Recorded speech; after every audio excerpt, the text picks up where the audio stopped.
As-tu déjà ressenti cette lourdeur dans ton âme quand la nuit tombe, cette inquiétude qui t'empêche de fermer les yeux en paix, ces pensées qui tournent en boucle, ces peurs qui se glissent dans ton cœur comme des ombres, ces larmes silencieuses qui coulent sur ton oreiller pendant que le monde entier semble dormir tranquillement?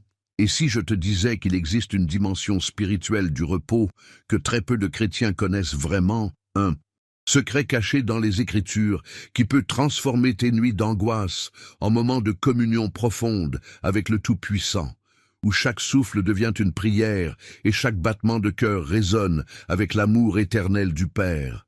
Cette nuit ne sera pas comme les autres. Ce que tu vas découvrir dans les minutes qui viennent va révolutionner ta façon de concevoir le sommeil, le repos et surtout ta relation intime avec Jésus-Christ. Car il y a un mystère puissant, une vérité cachée que l'ennemi de nos âmes a tout fait pour nous faire oublier. Nos nuits peuvent devenir des sanctuaires, nos lits des autels et nos heures de repos des moments de grâce extraordinaires. Combien de fois t'es-tu couché avec le poids du monde sur tes épaules? Combien de fois as-tu fixé le plafond dans l'obscurité, suppliant Dieu de t'accorder enfin cette paix qui semble si lointaine? Tu n'es pas seul dans cette lutte. Des millions de croyants à travers le monde portent ce même fardeau, ignorant qu'ils possèdent déjà la clé pour ouvrir les portes du repos céleste. Mais voici ce que l'Esprit Saint veut que tu comprennes ce soir. Le repos véritable n'est pas seulement physique. C'est un don spirituel, une grâce divine, une invitation personnelle du Christ à venir te blottir dans ses bras comme un enfant fatigué qui trouve refuge auprès de son Père. Quand tu saisis cette révélation, tout change. Tes nuits deviennent des rendez-vous sacrés, tes rêves des visions prophétiques et ton réveil une résurrection quotidienne dans la joie du Seigneur. Il existe une prière secrète, une manière biblique d'aborder le sommeil qui transforme radicalement l'expérience du repos. Cette prière n'est pas une formule magique, mais une communion vivante avec le Prince de la paix. Elle ouvre les écluses du ciel sur ta chambre. Elle invite les anges à monter la garde autour de ton lit. Elle scelle ton âme dans la protection divine pendant que ton corps se régénère. Réfléchis un instant à cette vérité profonde.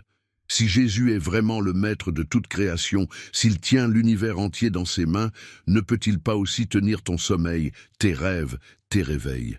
Si sa paix surpasse toute intelligence humaine, ne peut-elle pas apaiser cette tempête intérieure qui t'empêche de dormir? Ce soir, nous allons explorer ensemble 15 dimensions du repos en Christ. Nous découvrirons comment les grands hommes et femmes de foi de la Bible ont vécu cette intimité nocturne avec Dieu. Nous apprendrons les secrets de David qui pouvait dire « En paix, je me coucherai et je dormirai ». Nous comprendrons pourquoi Jésus lui-même choisissait souvent la nuit pour communier avec le Père. Nous saisirons la puissance de ces moments où le voile entre le naturel et le surnaturel devient si mince que le ciel peut toucher la terre. Tu vas découvrir que ton lit peut devenir un autel, ta chambre un lieu très saint et tes heures de repos des moments d'adoration silencieuse. Tu apprendras cette prière transformatrice qui a changé la vie de milliers de croyants à travers les siècles. Cette façon de remettre chaque jour entre les mains du Seigneur avant de fermer les yeux. Mais attention, ce message n'est pas pour tout le monde. Il est destiné aux âmes assoiffées de vérité, à ceux qui refusent de se contenter d'un christianisme de surface, à ceux qui ont soif d'une rencontre authentique avec le Dieu vivant. Si tu fais partie de ces chercheurs spirituels, si ton cœur brûle du désir de connaître Jésus plus intimement, alors ce que tu vas entendre cette nuit peut littéralement transformer le reste de ta vie. Avant de commencer cette exploration sacrée, je veux que tu fasses quelque chose de prophétique. Écris dans les commentaires cette phrase puissante « Paix en Christ ». Ces 3 mots ne sont pas anodins. Ils constituent une déclaration de foi, un acte spirituel qui signale aux forces célestes que tu es prêt à recevoir cette révélation. Quand tu écris ces mots, tu proclames que malgré les tempêtes de la vie, malgré les nuits difficiles, malgré l'anxiété qui peut t'étreindre, tu choisis de placer ta confiance dans le Prince de la paix. Et si tu ne l'as pas encore fait, j'aimerais que tu cliques sur « J'aime » pour cette vidéo. Ce geste simple mais puissant permet à YouTube de recommander ce message à d'autres âmes en détresse, à d'autres cœurs brisés qui cherchent désespérément cette paix que seul Jésus peut donner. En aimant cette vidéo, tu deviens un instrument de bénédiction, un canal de grâce pour quelqu'un qui, peut-être à cet instant même, est au bord du désespoir. Je tiens à te féliciter pour cette décision. En étant ici, en cherchant cette parole, tu démontres une soif spirituelle qui honore le cœur de Dieu. Tu fais partie de cette communauté spéciale de croyants qui refusent de vivre une foi superficielle, qui aspirent à une relation profonde et transformatrice avec leur Sauveur. Beaucoup de nos frères et sœurs utilisent ces enseignements comme leur nourriture spirituelle quotidienne, particulièrement ceux qui n'ont pas d'église près de chez eux ou qui traversent des moments d'isolement. En participant à cette communauté, en interagissant avec ces messages, tu contribues à créer un réseau spirituel puissant, où la parole de Dieu peut circuler librement et toucher les cœurs qui en ont le plus besoin. Sache que l'avant-dernière leçon de cette étude contient peut-être la clé qui débloquera une bénédiction que tu attends depuis longtemps. Ne pars pas avant la fin, car ce que l'Esprit Saint a préparé pour toi ce soir pourrait être exactement ce dont ton âme a soif. Maintenant, prépare ton cœur, ouvre ton esprit et laisse l'Esprit Saint faire son œuvre transformatrice en toi. Notre voyage vers le repos parfait en Christ commence maintenant. Le jardin de Gethsémane, quand l'angoisse rencontre la soumission. Il existe un jardin dans l'histoire de l'humanité où la nuit la plus angoissante s'est transformée en victoire éternelle. Un lieu où l'âme humaine, dans sa détresse la plus profonde, a trouvé la force de se soumettre à la volonté divine. Ce jardin s'appelle Gethsémane, et ce qui s'y est passé cette nuit-là détient le secret de ton repos en Dieu. Et imagine Jésus, le Fils du Dieu Très-Haut, s'avançant dans l'obscurité de ce jardin, avec le poids de tous les péchés du monde sur ses épaules. Son âme était troublée jusqu'à la mort, dit l'Écriture. Sa sueur devint comme des grumeaux de sang qui tombaient à terre. Cette image bouleversante nous révèle que même le Sauveur du monde a connu l'angoisse nocturne, cette oppression de l'âme qui nous étreint parfois quand tombe la nuit. Mais observe attentivement ce que Jésus a fait dans cette nuit de détresse absolue. Il ne s'est pas révolté contre la douleur, il ne s'est pas enfui de l'angoisse, il ne s'est pas noyé dans l'amertume. Au contraire, il s'est agenouillé et a prié « Père, s'il est possible que cette coupe s'éloigne de moi, toutefois, non pas ma volonté, mais la tienne. » Cette prière de Jésus à Gethsémane est le modèle parfait pour tous ceux qui connaissent des nuits difficiles. Elle nous enseigne que l'authentique repos ne vient pas de l'absence de problèmes, mais de la soumission totale à la volonté du Père céleste. Quand tu acceptes de remettre tes fardeaux entre les mains de celui qui tient l'univers, quelque chose de surnaturel se produit dans ton esprit. Remarque que Jésus n'a pas dissimulé sa douleur devant le Père. Il a exprimé son désir humain d'éviter la souffrance, mais il a immédiatement soumis cette volonté humaine à la volonté divine, parfaite. C'est exactement ce que tu peux faire ce soir, avec tes propres angoisses, tes propres peurs, tes propres préoccupations. La Bible nous dit qu'un ange du ciel vint fortifier Jésus pendant qu'il priait. Quelle révélation extraordinaire! Quand nous prions dans la soumission et l'abandon total, le Père envoie ses messagers célestes pour nous fortifier. Ces mêmes anges qui ont ministré au Christ dans son heure la plus sombre sont disponibles pour toi ce soir. Pense à cela. Si le Fils de Dieu lui-même a eu besoin de cette communion intime avec le Père dans la nuit de l'épreuve, combien plus toi et moi avons-nous besoin de cette même intimité? Gethsémane nous enseigne que la prière nocturne n'est pas un luxe spirituel. C'est une nécessité vitale pour l'âme qui aspire au repos véritable. Cette nuit, avant de fermer les yeux, tu peux faire exactement ce que Jésus a fait. Tu peux t'agenouiller spirituellement devant le trône de grâce et dire « Père, voici mes préoccupations, voici mes peurs, voici tout ce qui pèse sur mon cœur. Si c'est possible, allège ce fardeau, mais plus que tout, que ta volonté soit faite dans ma vie. » Quand tu pries de cette manière, tu alignes ton cœur sur le cœur du Père. Tu ouvres la voie pour que sa paix surnaturelle, cette paix qui dépasse toute compréhension, vienne garder ton cœur et tes pensées en Jésus-Christ. Le repos qui suit une telle prière n'est plus un simple sommeil physique, c'est un repos dans les bras du Tout-Puissant. L'exemple de Gethsémane nous révèle aussi que Dieu ne nous abandonne jamais dans nos moments les plus sombres. Même quand les disciples de Jésus dormaient, incapables de veiller avec lui 1 heure, le Père Céleste n'a pas laissé son Fils seul. Il a envoyé un ange pour le fortifier. Aujourd'hui, tu peux avoir cette même assurance. Même si tu te sens seul dans tes nuits d'insomnie, même si personne autour de toi ne comprend ta lutte intérieure, le Père Céleste voit tout, entend tout, et il est prêt à envoyer ses anges pour te fortifier si tu lui ouvres ton cœur en toute sincérité. La prière de Gethsémane nous apprend également que la soumission à Dieu n'est pas de la résignation passive, c'est un acte d'amour et de confiance active. Jésus ne s'est pas résigné à mourir, il a choisi de donner sa vie par amour pour nous. Cette distinction est cruciale pour ton repos nocturne. Quand tu remets ta journée, tes soucis, tes projets entre les mains de Dieu avant de dormir, tu ne te résignes pas à subir passivement les circonstances. Tu fais un acte d'amour et de confiance. Tu choisis délibérément de faire confiance à celui qui t'aime plus que tu ne peux l'imaginer. Cette attitude transforme complètement la qualité de ton repos. Au lieu de t'endormir dans l'angoisse ou l'incertitude, tu t'endors dans la paix de savoir que ton Père Céleste veille sur toi et que sa volonté parfaite s'accomplira dans ta vie. Je t'invite maintenant à écrire dans les commentaires cette phrase prophétique « Seigneur, que ta volonté soit faite dans ma vie ». En écrivant ces mots, tu fais écho à la prière de Jésus à Gethsémane, tu t'unis spirituellement à sa soumission parfaite au Père. Si tu n'as pas encore aimé cette vidéo, fais-le maintenant. Ce simple geste permet à d'autres âmes angoissées de découvrir qu'il existe un repos véritable en Jésus-Christ.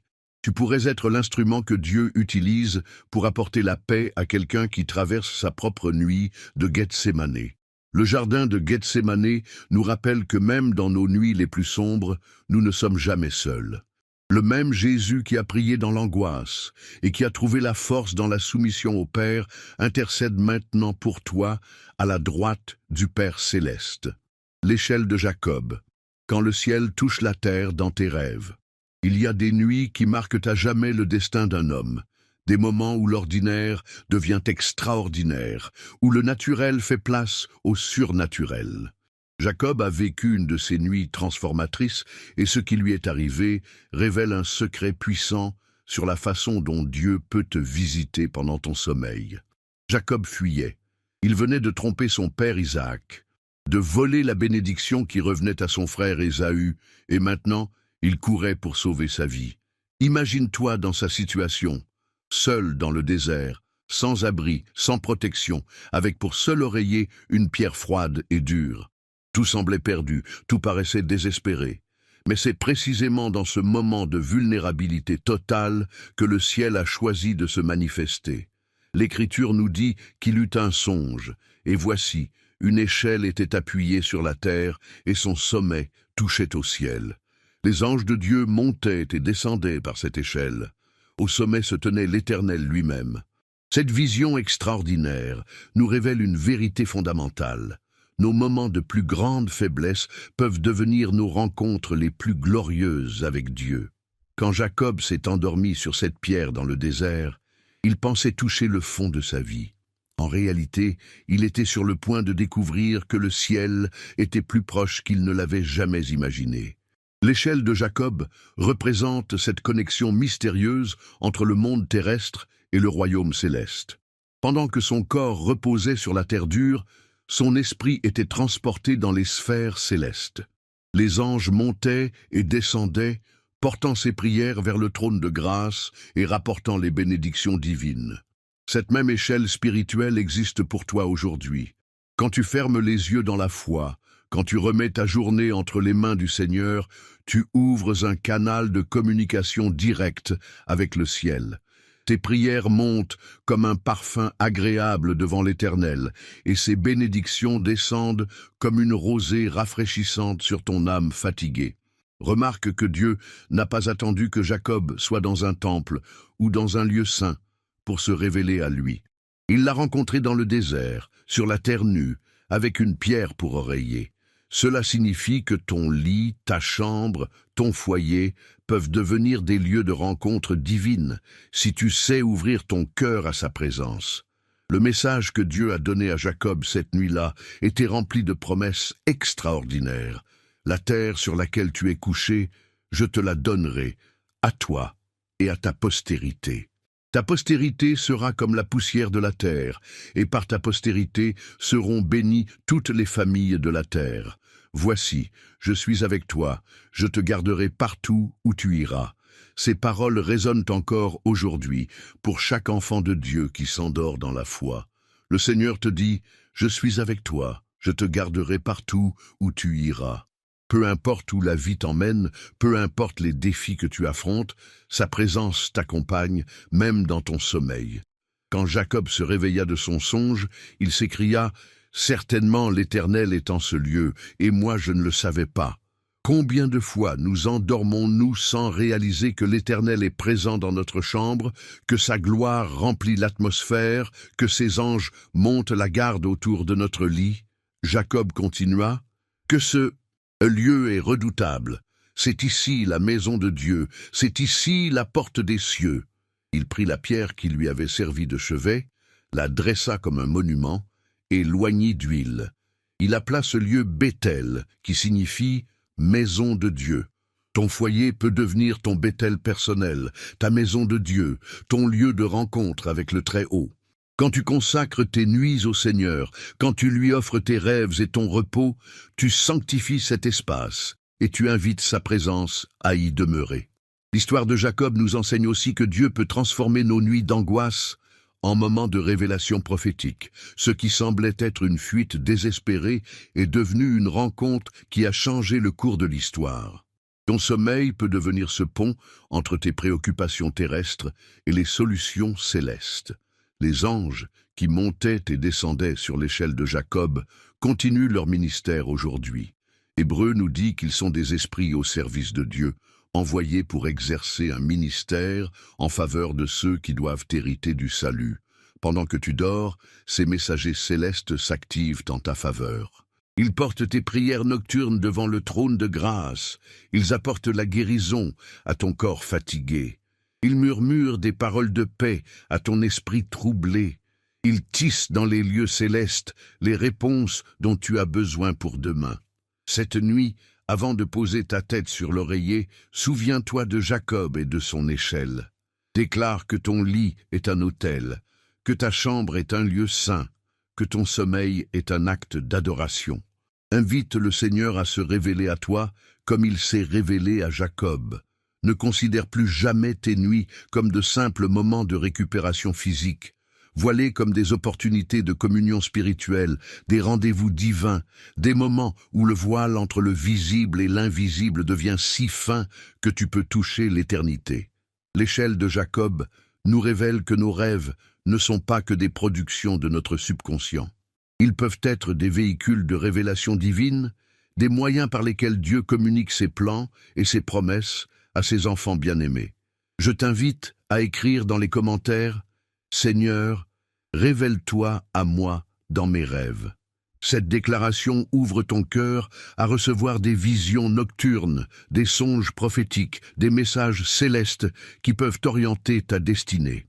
Si cette révélation touche ton cœur, clique sur « J'aime » pour permettre à d'autres de découvrir qu'ils peuvent rencontrer Dieu dans leurs rêves. Ton interaction peut être l'échelle que Dieu utilise pour porter ce message vers quelqu'un qui a désespérément besoin d'une rencontre divine. L'histoire de Jacob nous assure qu'aucune nuit n'est ordinaire quand nous appartenons à Dieu. Chaque coucher de soleil peut être le prélude d'une nouvelle révélation. Chaque fermeture de paupières, une ouverture vers les mystères célestes. Daniel dans la fosse au lion, le repos de celui qui prie sans cesse. Il existe un homme dans les Écritures dont la vie de prière était si disciplinée, si constante, si inébranlable, qu'elle lui a permis de dormir paisiblement au milieu des lions affamés. Cet homme s'appelait Daniel, Et son exemple révèle un secret puissant sur la façon dont une vie de prière fidèle peut transformer même les situations les plus terrifiantes en moments de repos surnaturel. Daniel avait établi une routine de prière qui ne connaissait aucune exception. 3 fois par jour, il ouvrait ses fenêtres du côté de Jérusalem, s'agenouillait et priait, rendant grâce à son Dieu comme il avait coutume de le faire. Cette habitude était si ancrée en lui qu'elle était devenue aussi naturelle que respirée. Quand le roi Darius signa le décret interdisant d'adresser des prières à tout autre Dieu que lui-même pendant 30 jours, Daniel fit face à un choix crucial.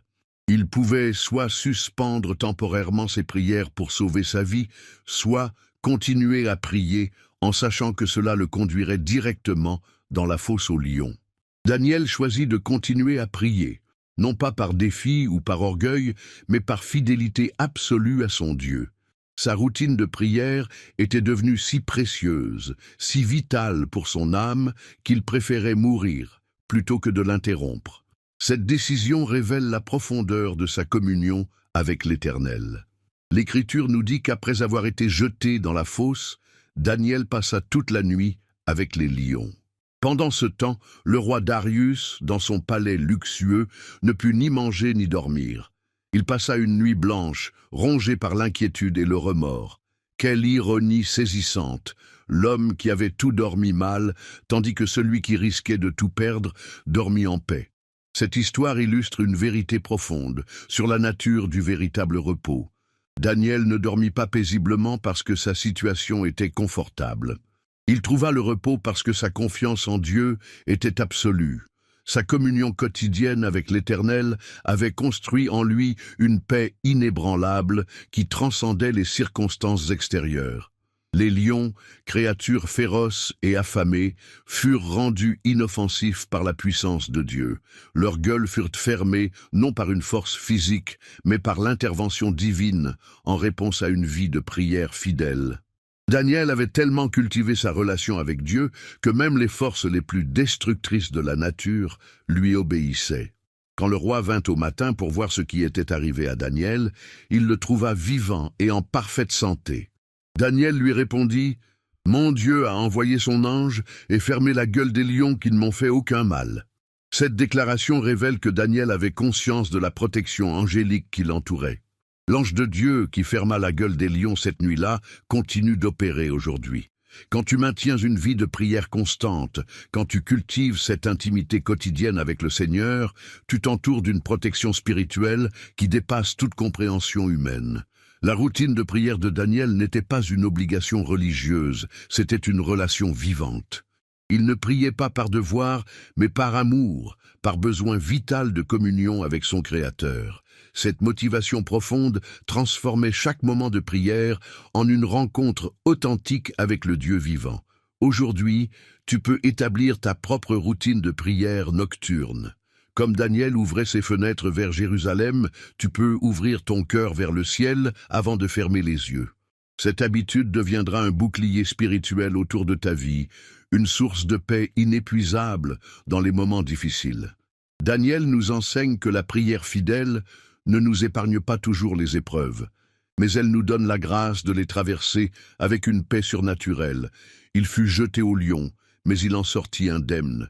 Tu pourrais affronter des défis redoutables, mais si tu maintiens ta communion avec Dieu, tu en sortiras vainqueur. La fosse au lion de Daniel peut représenter toutes ces situations dans ta vie qui semblent insurmontables. Les soucis financiers qui rugissent comme des lions affamés, les problèmes de santé qui menacent de te dévorer, les conflits relationnels qui cherchent à te détruire. Mais si tu as cultivé une vie de prière comme Daniel, ces lions n'auront aucun pouvoir sur toi. L'histoire nous dit que Daniel fut retiré de la fosse sans aucune blessure, parce qu'il avait eu confiance en son Dieu. Cette confiance n'était pas née du jour au lendemain. Elle s'était développée au fil des années à travers une pratique quotidienne de prière et de communion avec l'Éternel. Ton lit peut devenir ton lieu de prière privilégié, l'endroit où tu rencontres Dieu chaque soir avant de t'endormir.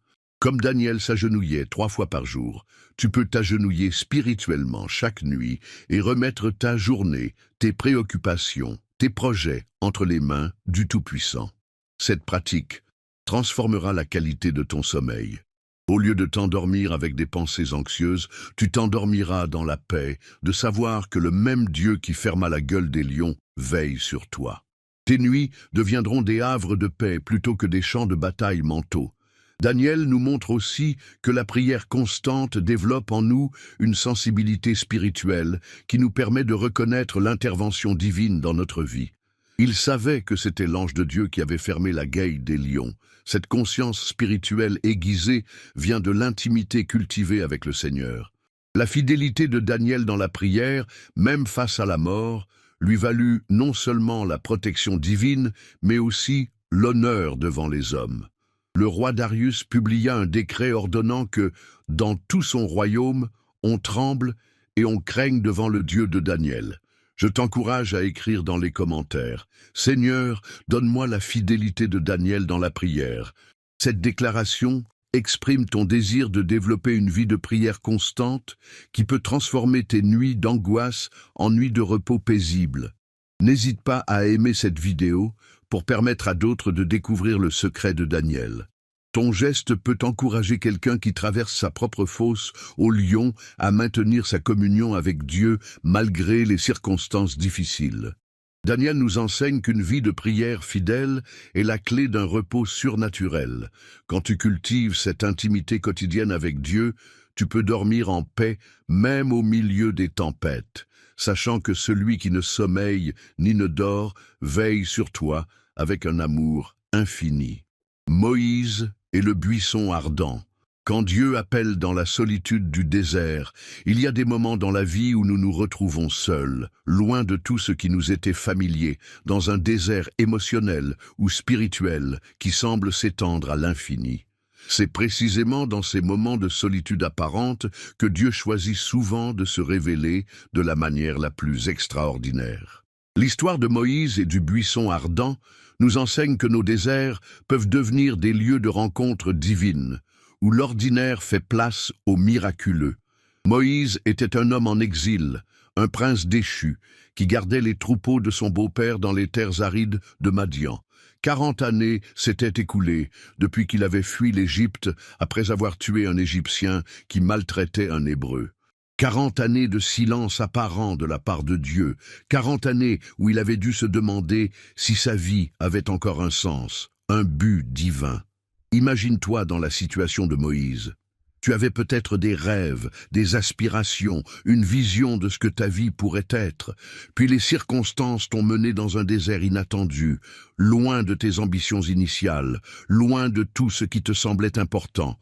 Tu te retrouves dans la routine quotidienne, accomplissant des tâches qui paraissent insignifiantes, te demandant si Dieu t'a oublié. C'est exactement dans ce contexte que l'Éternel choisit de se manifester à Moïse. Pas dans un palais, pas devant une foule, pas dans un moment de gloire humaine, mais dans la solitude du désert, pendant qu'il accomplissait sa tâche quotidienne de berger. Cette leçon est cruciale pour nous aujourd'hui. Dieu n'attend pas que nous soyons dans des circonstances parfaites pour nous visiter. L'ange de l'Éternel lui apparut dans une flamme de feu, au milieu d'un buisson. Moïse regarda, et voici, le buisson était tout en feu, et le buisson ne se consumait point. Cette vision extraordinaire défie toutes les lois naturelles. Un feu qui brûle sans consumeur, une lumière qui éclaire sans détruire, une présence divine qui se révèle à travers un simple arbuste du désert. Ce buisson ardent représente la nature même de Dieu. Il est feu dévorant, mais aussi amour qui préserve. Sa sainteté brûle, mais sa grâce protège. Sa présence est intense comme une flamme, mais elle ne détruit pas ceux qui l'appellent. Cette même présence divine peut se manifester dans ta chambre, dans ton lit, pendant tes moments de repos et de prière nocturne. Moïse dit « Je veux me détourner pour voir quelle est cette grande vision, et pourquoi le buisson ne se consume point. » Cette curiosité spirituelle, cette soif de comprendre les voies de Dieu est exactement l'attitude que nous devons cultiver. Quand Dieu commence à se manifester dans notre vie de prière, nous devons nous approcher avec respect et expectative. L'Éternel vit qu'il se détournait pour voir, et Dieu l'appela du milieu du buisson. « Moïse, Moïse !» Cette répétition du nom révèle l'intimité divine, l'attention personnelle que Dieu porte à chacun de ses enfants.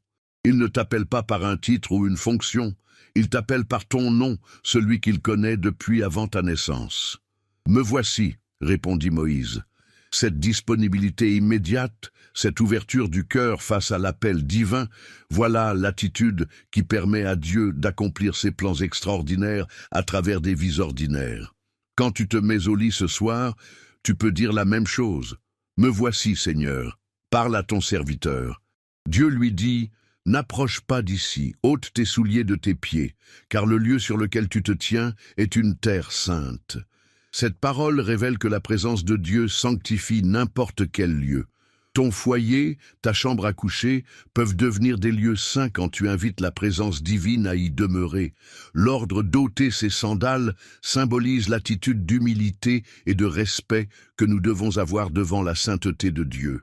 Avant de t'endormir, tu peux symboliquement ôter tes sandales en déposant devant Dieu tous les soucis de la journée, toutes les préoccupations terrestres, pour entrer pieds nus dans sa présence sainte. Je suis le Dieu de ton père, le Dieu d'Abraham, le Dieu d'Isaac et le Dieu de Jacob. Par ces paroles, l'Éternel se révèle comme le Dieu des générations, celui qui maintient ses promesses à travers les siècles.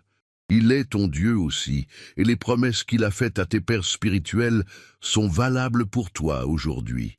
Moïse se cacha le visage, car il craignait de regarder Dieu. Cette crainte révérentielle est appropriée devant la majesté divine.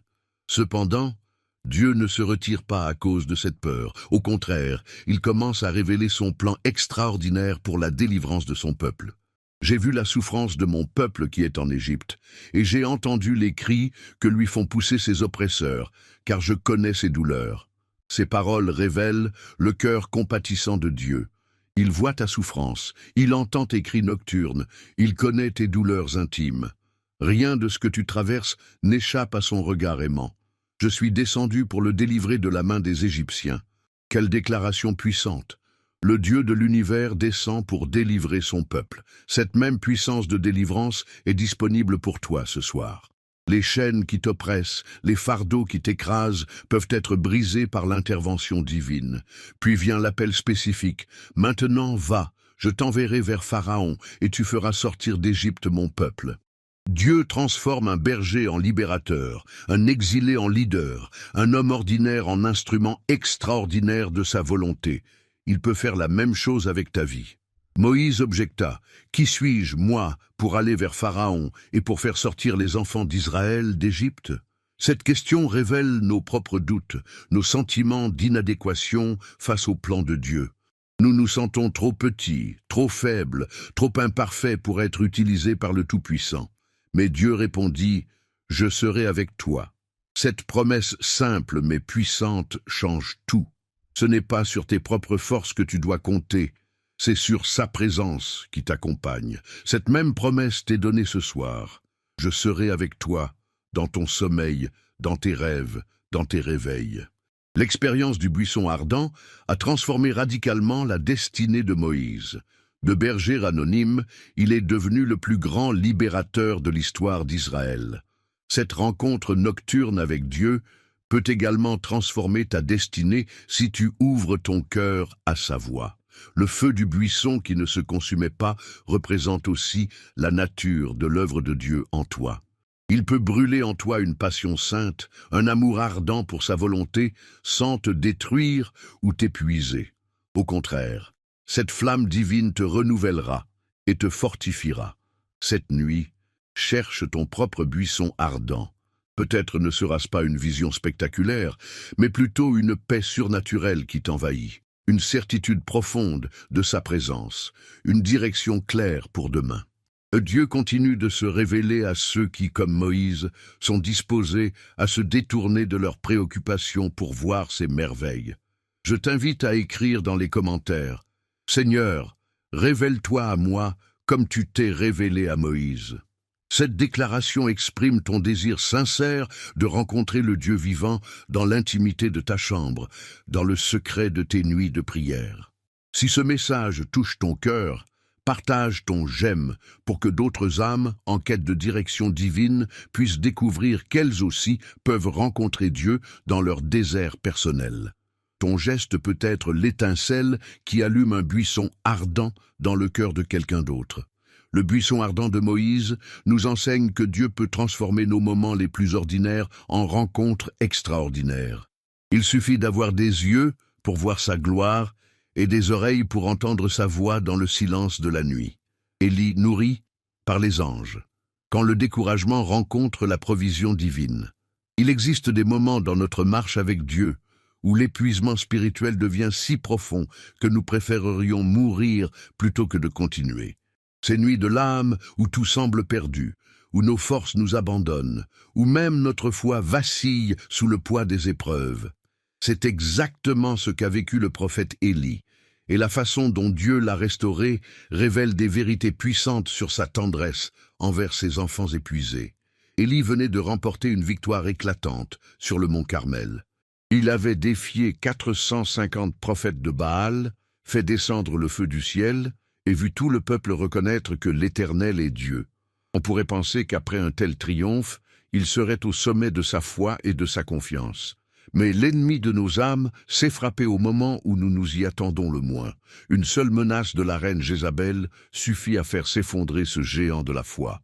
Que les dieux me traitent dans toute leur rigueur, si demain à 7 heures, je ne fais de ta vie ce que tu as fait de la vie de chacun d'eux. Cette parole de mort résonna dans le cœur d'Élie comme un glas, effaçant d'un coup toute la gloire de sa récente victoire. L'Écriture nous dit qu'Élie eut peur et se leva et s'en alla pour sauver sa vie. Ce détail pourrait nous surprendre. Comment un homme qui avait vu tant de miracles pouvait-il être saisi par la peur? Mais cette réaction humaine nous rappelle que même les plus grands serviteurs de Dieu connaissent des moments de faiblesse et de découragement. Élie s'enfuit dans le désert à une journée de marche. Là, il s'assit sous un genêt et demanda la mort pour son âme, disant « C'est assez ! Maintenant, Éternel, prends mon âme, car je ne suis pas meilleur que mes pères. » Ces paroles révèlent la profondeur de sa dépression spirituelle. Il avait perdu toute perspective, toute espérance, tout désir de vivre. Combien d'entre nous ont prononcé des paroles similaires dans l'intimité de leur chambre? Combien ont ressenti cette lassitude de l'âme qui fait que même servir Dieu semble au-dessus de nos forces? Si c'est ton cas ce soir, sache que tu n'es pas seul, et surtout que Dieu comprend parfaitement cette faiblesse humaine. Élie se coucha et s'endormit sous le genêt. Dans son épuisement total, il abandonna la lutte et se remit inconsciemment entre les mains de celui qu'il servait. Parfois, quand nous n'avons plus la force de prier, quand les mots nous manquent, quand notre foi semble éteinte, le simple fait de nous abandonner à Dieu dans notre faiblesse devient une prière en soi. Et voici qu'un ange le toucha et lui dit « Lève-toi, mange ». Quelle tendresse divine dans cette intervention. Dieu n'a pas envoyé l'ange pour reprendre Élie, pour lui faire des reproches sur son manque de foi ou pour lui rappeler ses responsabilités prophétiques. Il a envoyé un messager céleste pour pourvoir à ses besoins les plus basiques, nourriture et repos. Élie regarda, et voici qu'il y avait à son chevet un gâteau cuit sur des pierres chauffées et une cruche d'eau. Il mangea et but, puis se recoucha. Cette scène révèle la patience infinie de Dieu envers ses enfants épuisés. Il ne les pousse pas au-delà de leurs limites. Il ne les accable pas de exigences. Il pourvoit à leurs besoins avec une tendresse paternelle. L'ange de l'Éternel vint une seconde fois, le toucha et dit « Lève-toi, mange, car le chemin est trop long pour toi. » Cette répétition de l'intervention angélique souligne l'importance que Dieu accorde à notre bien-être physique et émotionnel. Il sait que nous avons des corps fragiles, des âmes sensibles, et il adapte sa grâce à nos besoins. L'expression « le chemin est trop long pour toi » résonne profondément dans nos cœurs fatigués. Dieu reconnaît que parfois, le chemin de la vie chrétienne nous semble insurmontable. Il ne minimise pas nos difficultés, il ne nous dit pas de prendre sur nous, il nous fortifie surnaturellement pour la route qui nous attend. Élie se leva, mangea et but, Et avec la force que lui donna cette nourriture, il marcha 40 jours et 40 nuits jusqu'à la montagne de Dieu, à Horeb. Cette nourriture angélique lui donna une force qui dépasse toute logique humaine. Un repas qui sustenta un homme pendant 40 jours de marche dans le désert. Voilà la puissance de la provision divine. Cette histoire nous révèle que dans nos moments de plus grand découragement, quand nous pensons que nous n'en pouvons plus, Dieu envoie ses anges pour nous toucher, nous nourrir, nous fortifier. Ces anges peuvent se manifester de différentes manières, une parole d'encouragement, une paix surnaturelle, une force inattendue, une provision miraculeuse. L'expérience d'Élie sous le genêt nous enseigne aussi que Dieu ne nous abandonne jamais, même quand nous sommes tentés d'abandonner nous-mêmes. Au contraire, c'est souvent dans ces moments de plus grande vulnérabilité qu'il se révèle avec le plus de tendresse et de compassion. Le toucher de l'ange est particulièrement significatif. Dans notre époque où tant de personnes souffrent de solitude et d'isolement, cette image du toucher divin apporte un réconfort extraordinaire. Dieu nous touche à travers sa parole, à travers sa présence, à travers les manifestations de son amour dans notre vie quotidienne. Cette nuit, si tu te sens comme Élie sous le genêt, épuisé par les batailles de la vie, découragé par les menaces de l'ennemi, sache que le même Dieu qui a envoyé un ange pour nourrir son prophète peut envoyer ses messagers célestes pour te restaurer. Tu n'as pas besoin de comprendre comment, tu as juste besoin de t'abandonner à sa grâce. La nourriture que l'ange apporta à Élie n'était pas un festin somptueux, mais un simple gâteau et de l'eau. Dieu ne nous promet pas toujours l'abondance matérielle, mais il nous assure que sa grâce est suffisante pour nos besoins. Parfois, sa provision vient de manière simple et discrète, mais elle porte en elle une puissance surnaturelle. L'histoire d'Élie nous rappelle également que nos moments de faiblesse ne disqualifient pas notre service pour Dieu. Après avoir été restauré, Élie continua son ministère prophétique et accomplit encore de grandes choses pour l'Éternel. Tes moments de découragement ne marquent pas la fin de ton utilité dans le royaume de Dieu. Je t'encourage à écrire dans les commentaires « Seigneur, envoie tes anges pour me fortifier ». Cette déclaration exprime ta foi en la provision divine et ton besoin de l'intervention céleste dans ta vie. Elle ouvre ton cœur à recevoir la grâce restauratrice que Dieu veut te donner. Si cette histoire d'espoir touche ton âme, partage ton j'aime pour que d'autres personnes découragées puissent apprendre qu'elles aussi peuvent être visitées par les anges de Dieu dans leurs moments les plus sombres. Ton geste peut être l'instrument que Dieu utilise pour apporter l'espoir à quelqu'un qui envisage d'abandonner. L'expérience d'Élie sous le genêt nous assure que même dans nos déserts les plus arides, même dans nos nuits les plus sombres, la tendresse de Dieu nous rejoint. Ses anges veillent, sa provision ne manque jamais, et sa grâce suffit pour nous porter bien au-delà de ce que nous pensons possible. La parabole des vierges sages, l'importance de la vigilance nocturne. Dans cette nuit où nous explorons les mystères du repos en Christ, il existe une parabole que Jésus lui-même a enseignée et qui révèle un secret crucial sur l'attitude que nous devons avoir pendant nos heures de sommeil. Cette histoire des 10 vierges nous dévoile pourquoi certaines âmes trouvent la paix nocturne, tandis que d'autres restent dans l'agitation. Pourquoi certaines rencontrent le Seigneur dans leurs rêves, tandis que d'autres passent des nuits stériles. Jésus raconta cette parabole en parlant du royaume des cieux. 10 vierges prirent leurs lampes et sortirent à la rencontre de l'époux. 5 d'entre elles étaient folles et 5 étaient sages. Cette distinction fondamentale entre la sagesse et la folie spirituelle se révèle particulièrement dans notre façon d'aborder le repos nocturne et la communion avec Dieu pendant nos heures de vulnérabilité. Les vierges folles, en prenant leurs lampes, ne prirent point d'huile avec elles. Cette négligence apparemment mineure révèle en réalité une attitude profonde face à la vie spirituelle. L'huile dans les Écritures représente l'Esprit Saint, cette communion intime et constante avec le divin qui doit imprégner chaque aspect de notre existence, y compris nos moments de repos et nos heures de sommeil. Combien d'entre nous s'endorment chaque soir sans cette huile spirituelle, sans avoir cultivé cette intimité avec l'Esprit Saint qui seul peut transformer nos nuits en moments de grâce? Nous fermons les yeux avec des lampes apparemment allumées, une foi qui semble solide en surface, mais nous manquons de cette réserve spirituelle profonde qui permet de maintenir la flamme vivante pendant les longues heures d'obscurité. Les vierges sages, au contraire, prirent de l'huile dans leur vase avec leurs lampes. Cette préparation révèle une sagesse spirituelle qui comprend que la vie chrétienne n'est pas faite que de moments d'exaltation et de révélations éclatantes. Il y a des saisons d'attente, des périodes de silence apparent, des nuits où il faut maintenir la flamme de la foi sans signes extérieurs encourageants. Cette huile supplémentaire représente ces moments de prière secrète, ces instants de communion silencieuse avec Dieu, ces lectures méditatives de sa parole qui nourrissent l'âme en profondeur. C'est cette réserve spirituelle qui permet à certains croyants de traverser les nuits difficiles avec une paix surnaturelle, tandis que d'autres sombrent dans l'angoisse et l'insomnie. L'époux tardant à venir, toutes s'assoupirent et s'endormirent. Ce détail est crucial car il nous montre que même les vierges sages s'endormirent.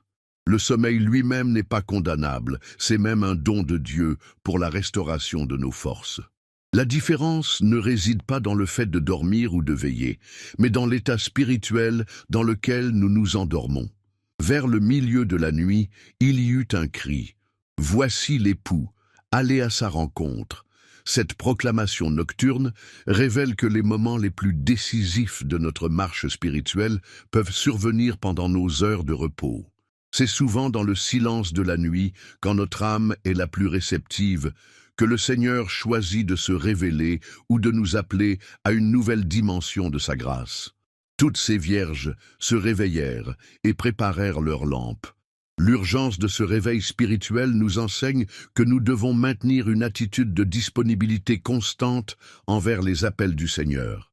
Nos nuits ne doivent pas être des parenthèses dans notre relation avec Dieu, mais des prolongements de notre communion diurne avec lui. Les folles dirent aux sages « Donnez-nous de votre huile, car nos lampes s'éteignent ».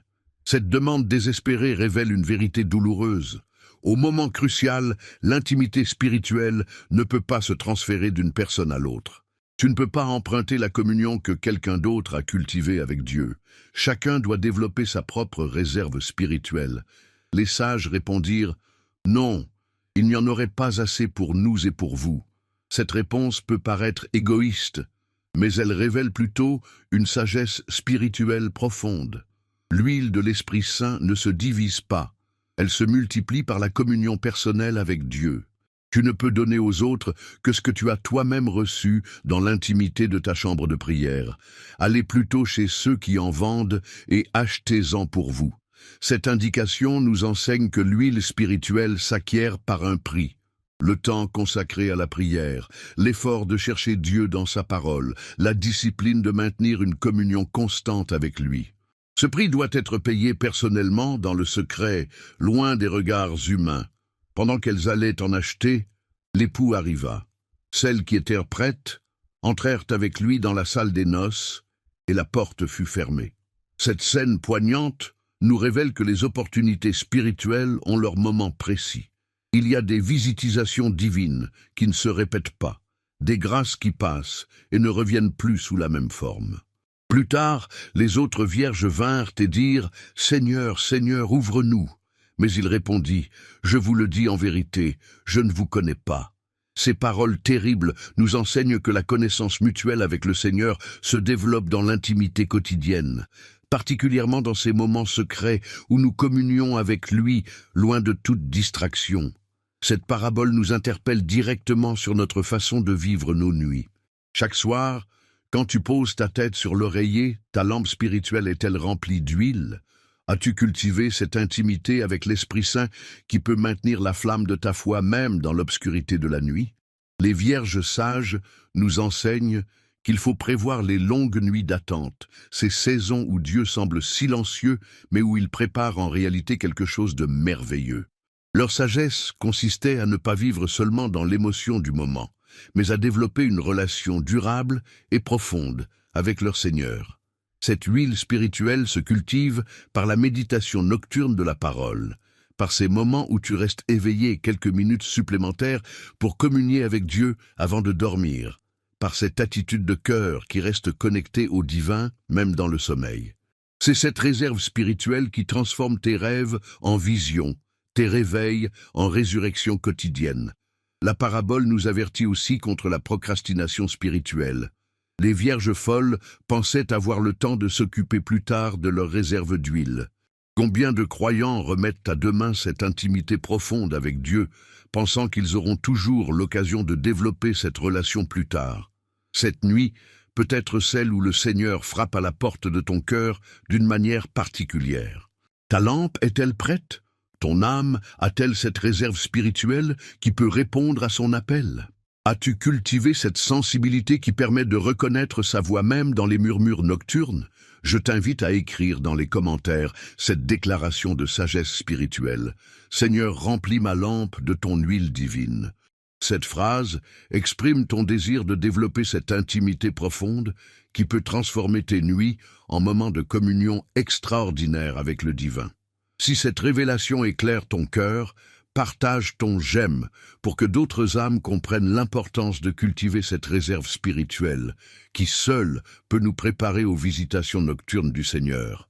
Ton geste peut éveiller quelqu'un à la nécessité de préparer sa lampe avant que la nuit tombe. La parabole des 10 vierges nous enseigne que la vraie préparation pour rencontrer le Seigneur ne se fait pas dans l'urgence du moment, mais dans la constance d'une relation quotidienne cultivée avec amour et persévérance, particulièrement dans l'intimité de nos nuits consacrées à sa gloire.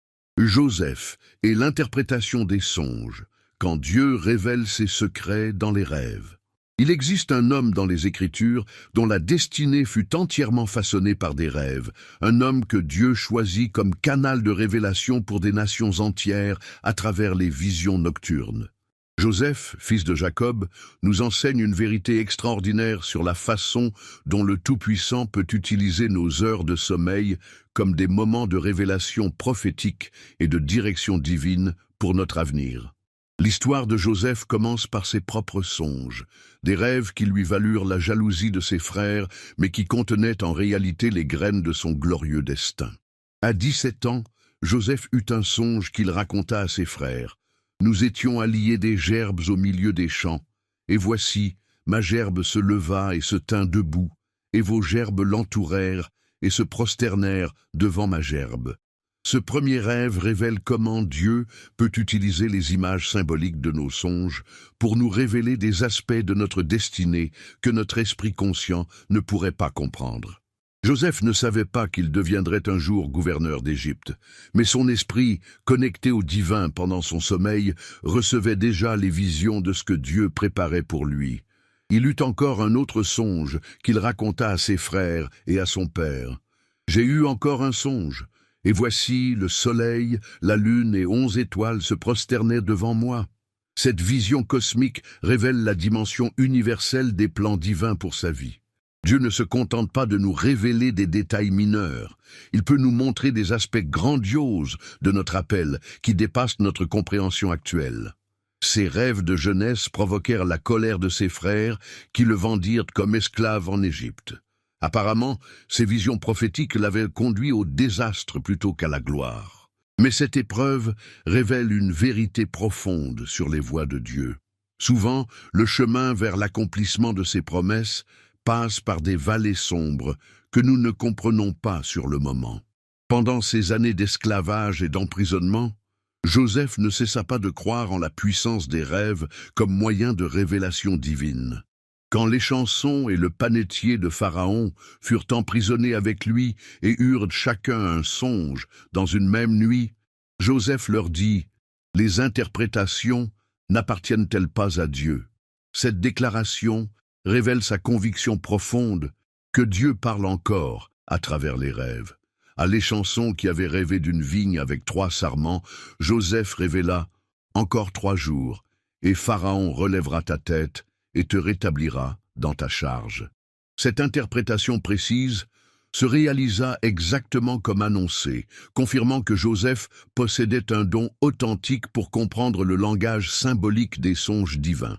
Au panetier qui avait vu en rêve 3 corbeilles de pain blanc sur sa tête, dont les oiseaux mangeaient, Joseph révéla une interprétation plus sombre. Encore 3 jours, et Pharaon enlèvera ta tête de dessus toi et te pendra à un bois. Cette prophétie s'accomplit également, démontrant que les rêves peuvent révéler à la fois des bénédictions et des jugements divins. 2 années plus tard, quand Pharaon lui-même fut troublé par des songes que personne ne pouvait interpréter, les chansons se souvint enfin de Joseph. Cette coïncidence révèle comment Dieu orchestre les circonstances pour que ses serviteurs soient déplacés aux bons endroits au moment précis où leur don est nécessaire. Joseph fut appelé devant Pharaon, qui lui raconta ces 2 songes troublants. 7 vaches grasses sortant du fleuve, dévorées par 7 vaches maigres, 7 épis pleins et beaux, consumés par 7 épis maigres et brûlés par le vent d'Orient. Ces images répétitives révèlent que quand Dieu veut communiquer quelque chose d'important, il peut le confirmer par des symboles multiples. Joseph répondit à Pharaon avec une humilité qui révèle la vraie source de sa sagesse. Ce n'est pas moi, c'est Dieu qui donnera une réponse favorable à Pharaon. Cette attitude nous enseigne que l'interprétation des rêves spirituels ne vient pas de notre intelligence naturelle, mais de notre connexion avec l'Esprit Saint qui révèle les mystères divins. L'interprétation que Joseph donna transforma l'histoire de l'Égypte et des nations environnantes. Voici, 7 années de grande abondance viennent dans tout le pays d'Égypte. 7 années de famine viendront après elles, et l'on oubliera toute cette abondance au pays d'Égypte. Cette révélation permit à Pharaon de préparer son royaume pour la crise à venir. Mais Joseph ne se contenta pas d'interpréter. Il proposa aussi une stratégie de préparation, que Pharaon établisse des commissaires sur le pays pour lever un 5e des récoltes de l'Égypte pendant les 7 années d'abondance. Cette sagesse pratique révèle que les révélations divines s'accompagnent souvent d'instructions concrètes pour l'action. L'impact de cette interprétation fut immédiat et extraordinaire. Pharaon dit à Joseph: « Puisque Dieu t'a fait connaître toutes ces choses, il n'y a personne qui soit aussi intelligent et aussi sage que toi. Je t'établis sur tout le pays d'Égypte. » En une seule nuit de révélation divine, Joseph passa de prisonnier oublié à gouverneur d'une des plus grandes nations du monde antique. Cette transformation spectaculaire nous enseigne que Dieu peut utiliser nos saisons d'obscurité et d'épreuves pour nous préparer à des responsabilités que nous n'aurions jamais imaginées. Les 13 années d'humiliation de Joseph n'étaient pas du temps perdu, mais une formation divine pour les responsabilités extraordinaires qui l'attendaient. L'histoire de Joseph révèle aussi que les rêves divins ont souvent une portée qui dépasse notre situation personnelle. Ces visions nocturnes ne concernaient pas seulement son propre avenir, mais le salut de nations entières pendant une période de famine mondiale. Dieu peut utiliser tes rêves pour te révéler des aspects de son plan qui touchent bien au-delà de ta sphère d'influence actuelle. Quand la famine prédite dans les songes de Pharaon frappa effectivement le monde connu, Jacob envoya ses fils en Égypte pour acheter du blé. C'est alors que les rêves de jeunesse de Joseph s'accomplirent littéralement. Ses frères se prosternèrent devant lui, exactement comme les gerbes et les astres l'avaient fait dans ses visions d'adolescent. Cette réalisation des songes après tant d'années révèle que les révélations divines ont leur temps d'accomplissement. Ce que Dieu te montre dans tes rêves cette nuit peut ne pas se réaliser immédiatement, mais sa parole ne retourne jamais à lui sans effet. Les visions qu'il te donne sont des graines prophétiques qui germeront au moment divin approprié. Joseph put alors dire à ses frères ces paroles extraordinaires de pardon et de vision spirituelle. « Vous aviez médité de me faire du mal.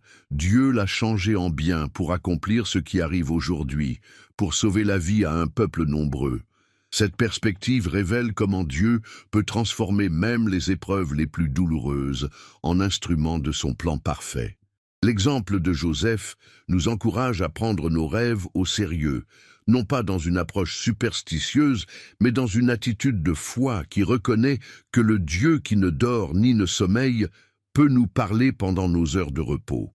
Il nous enseigne aussi l'importance de développer notre capacité à discerner quels rêves viennent du Seigneur et comment les interpréter selon sa sagesse. Cette nuit, quand tu fermeras les yeux, souviens-toi que le même Dieu qui révéla à Joseph les mystères de l'avenir peut aussi te parler à travers tes songes. Ouvre ton cœur à recevoir ses visions. Demande-lui de t'accorder le discernement pour comprendre ce qu'il veut te communiquer à travers le langage mystérieux des rêves. Je t'invite à déclarer dans les commentaires « Seigneur, parle-moi dans mes rêves comme tu as parlé à Joseph ».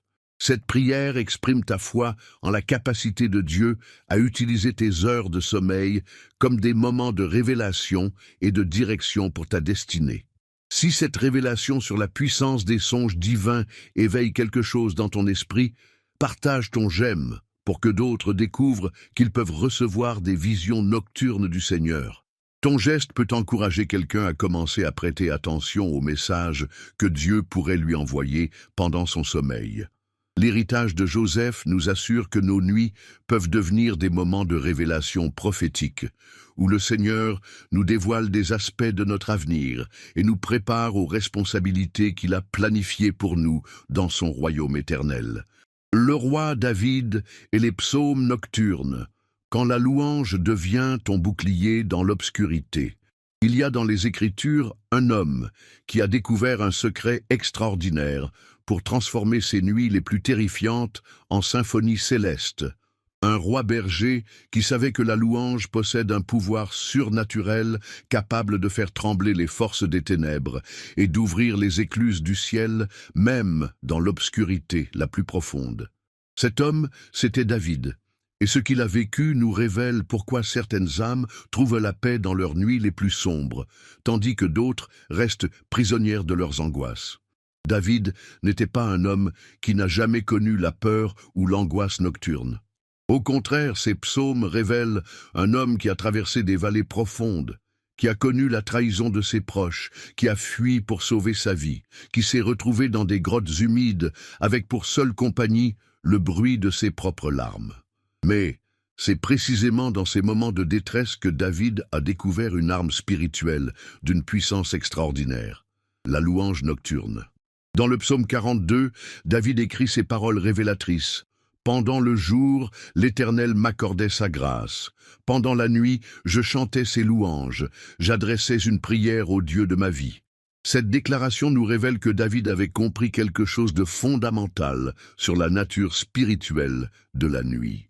Pour lui, l'obscurité n'était pas un moment de vulnérabilité, mais une opportunité de communion plus intime avec le Tout-Puissant. Remarque cette progression spirituelle dans la vie de David. Il ne dit pas qu'il essayait de chanter malgré ses difficultés.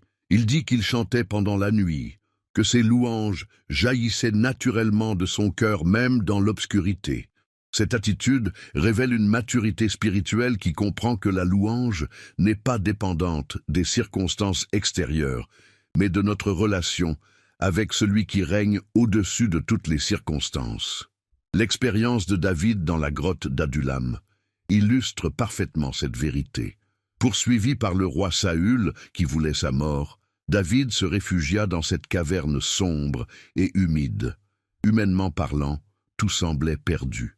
Il était seul, traqué, sans ressources apparentes, mais c'est dans cette grotte que David composa certains de ses plus beaux psaumes de louange. Imagine-toi dans cette situation, seul dans l'obscurité, avec pour seul compagnon l'écho de tes propres pensées et le bruit de ton cœur qui bat. La plupart d'entre nous seraient submergés par la peur, l'angoisse, le désespoir. Mais David choisit de faire de cette grotte un sanctuaire, de transformer son refuge terrestre en temple céleste par la puissance de la louange. Le psaume 57, écrit dans cette grotte, commence par ces mots. « Aie pitié de moi, ô Dieu, aie pitié de moi, car en toi mon âme cherche un refuge. » Puis, dans le même psaume, David déclare « Mon cœur est affermi, ô Dieu, mon cœur est affermi, je chanterai, je ferai retentir mes instruments. Réveille-toi, mon âme, réveillez-vous, luth et harpe, je réveillerai l'aurore. » Cette déclaration révèle le secret de la louange nocturne. Elle ne attend pas que les circonstances changent pour commencer. Elle commence par changer l'atmosphère spirituelle qui entoure les circonstances.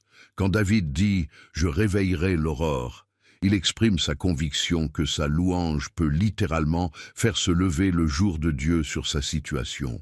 La louange nocturne possède un pouvoir particulier parce qu'elle défie directement les stratégies de l'ennemi de nos âmes. Satan sait que la nuit est souvent le moment où nous sommes le plus vulnérables aux pensées négatives, aux peurs irrationnelles, au découragement profond. Mais quand tu choisis de louer Dieu dans ces moments, tu déjoues ses plans et tu ouvres un canal direct avec le trône de grâce. David l'exprime magnifiquement dans le psaume 149. Que les fidèles triomphent dans la gloire, qu'ils poussent des cris de joie sur leurs couches. Que les louanges de Dieu soient dans leur bouche. Cette image de croyants qui louent Dieu sur leur lit révèle que notre couche peut devenir un lieu de triomphe spirituel, un autel de victoire où nous célébrons la grandeur de notre Dieu. L'histoire de David nous enseigne aussi que la louange nocturne n'est pas seulement une expression de foi, c'est aussi une stratégie de guerre spirituelle. Quand il était berger et qu'un lion ou un ours venait attaquer ses brebis, David ne fuyait pas. Il affrontait la menace avec courage. De même, quand les pensées destructrices viennent attaquer ton repos nocturne, la louange devient ton épée spirituelle pour les combattre. Dans le psaume 8, écrit probablement pendant ses nuits de berger sous les étoiles, David s'émerveille « Quand je contemple les cieux, ouvrage de tes mains, la lune et les étoiles que tu as créées, qu'est-ce que l'homme, pour que tu te souviennes de lui ?» Cette contemplation nocturne de la création transformait ses heures de garde en moments d'adoration cosmique. Cette attitude de David nous révèle comment nous pouvons transformer nos insomnies en opportunités spirituelles. Au lieu de lutter contre l'éveil nocturne, nous pouvons l'utiliser comme David le faisait, pour contempler la grandeur de Dieu, pour méditer sur ses merveilles, pour lui offrir notre louange dans le silence de la nuit. La harpe de David n'était pas seulement un instrument de musique, c'était une arme spirituelle. Quand le roi Saül était tourmenté par un mauvais esprit, seule la musique de David pouvait l'apaiser. Cette histoire révèle que la louange a le pouvoir de chasser les ténèbres spirituelles et d'apporter la paix là où règne l'agitation et le trouble. Aujourd'hui, tu peux utiliser cette même arme spirituelle. Ta voix qui loue Dieu dans l'intimité de ta chambre peut devenir comme la harpe de David, capable de chasser les esprits de peur, d'angoisse, de dépression qui tentent de troubler ton repos. La mélodie de ta louange, même si elle n'est qu'un murmure, résonne dans les lieux célestes avec une puissance extraordinaire. David nous enseigne aussi que la louange nocturne développe notre capacité à voir au-delà des apparences. Dans ces moments les plus sombres, quand tout semblait perdu, il pouvait encore déclarer « L'Éternel est ma lumière et mon salut, de qui aurais-je crainte? L'Éternel est le soutien de ma vie, de qui aurais-je peur ?» Cette vision spirituelle ne venait pas naturellement. Elle était le fruit de ces nuits passées en communion louangeuse avec son Dieu. La progression de David de berger à roi révèle aussi comment Dieu honore ceux qui l'honorent par leur louange fidèle.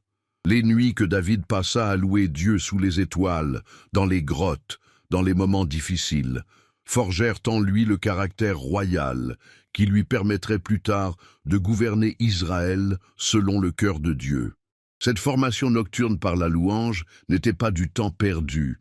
C'était une école divine où David apprenait à régner d'abord sur ses propres émotions, ses propres peurs, ses propres doutes, avant de pouvoir régner sur un peuple.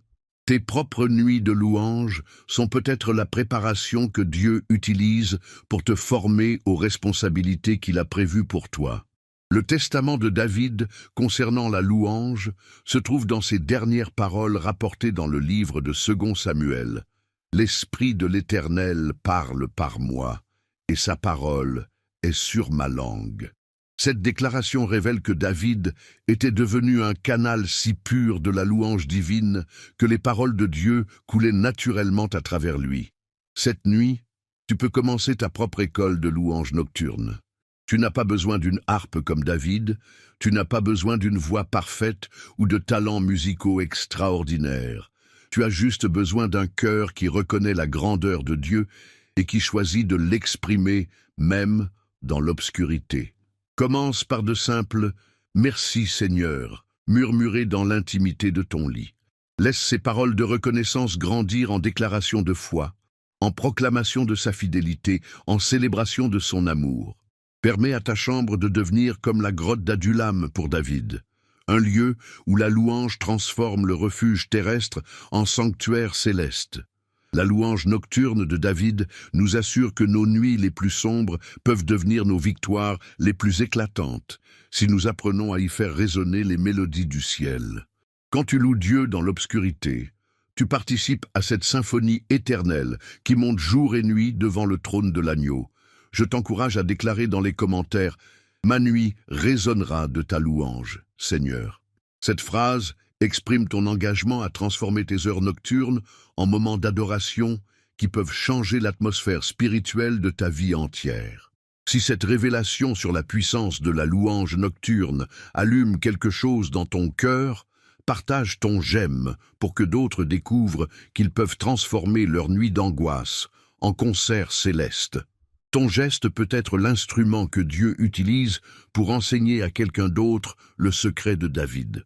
L'héritage de David nous promet que quand nous faisons de nos nuits des moments de louange authentique, nous ne nous contentons pas de survivre à l'obscurité. Nous la transformons en lumière qui éclaire notre chemin vers la destinée glorieuse que Dieu a préparée pour nous. Paul et Barnabé, quand la persécution devient tremplin vers la gloire. L'histoire de Paul et Barnabé nous révèle une vérité bouleversante que peu de croyants comprennent vraiment. Parfois, les nuits les plus difficiles de notre vie, celles où nous sommes rejetés, incompris, persécutés même par ceux qui devraient nous soutenir, sont en réalité les moments où Dieu nous prépare pour les plus grandes victoires de notre destinée. Ces deux hommes de foi nous enseignent que la souffrance nocturne peut devenir le terreau fertile où germent les miracles les plus extraordinaires. Quand Paul et Barnabé arrivèrent à Antioche de Pisidie, ils entrèrent dans la synagogue le jour du sabbat et s'assirent. Après la lecture de la loi et des prophètes, les chefs de la synagogue leur dirent « Hommes frères, si vous avez quelque exhortation à adresser au peuple, parlez. » Cette invitation semblait prometteuse, une ouverture divine pour partager l'Évangile avec un cœur ouvert. Paul se leva et faisant signe de la main, il dit « Hommes israélites, et vous qui craignez Dieu, écoutez. » Il commença alors à prêcher avec une onction extraordinaire, retraçant l'histoire d'Israël depuis l'Égypte jusqu'à David, puis révélant comment toutes les prophéties s'accomplissaient en Jésus de Nazareth. Sa prédication était si puissante que toute l'assemblée était suspendue à ses lèvres.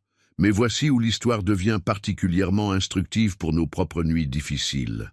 Le sabbat suivant, presque toute la ville se rassembla pour entendre la parole de Dieu.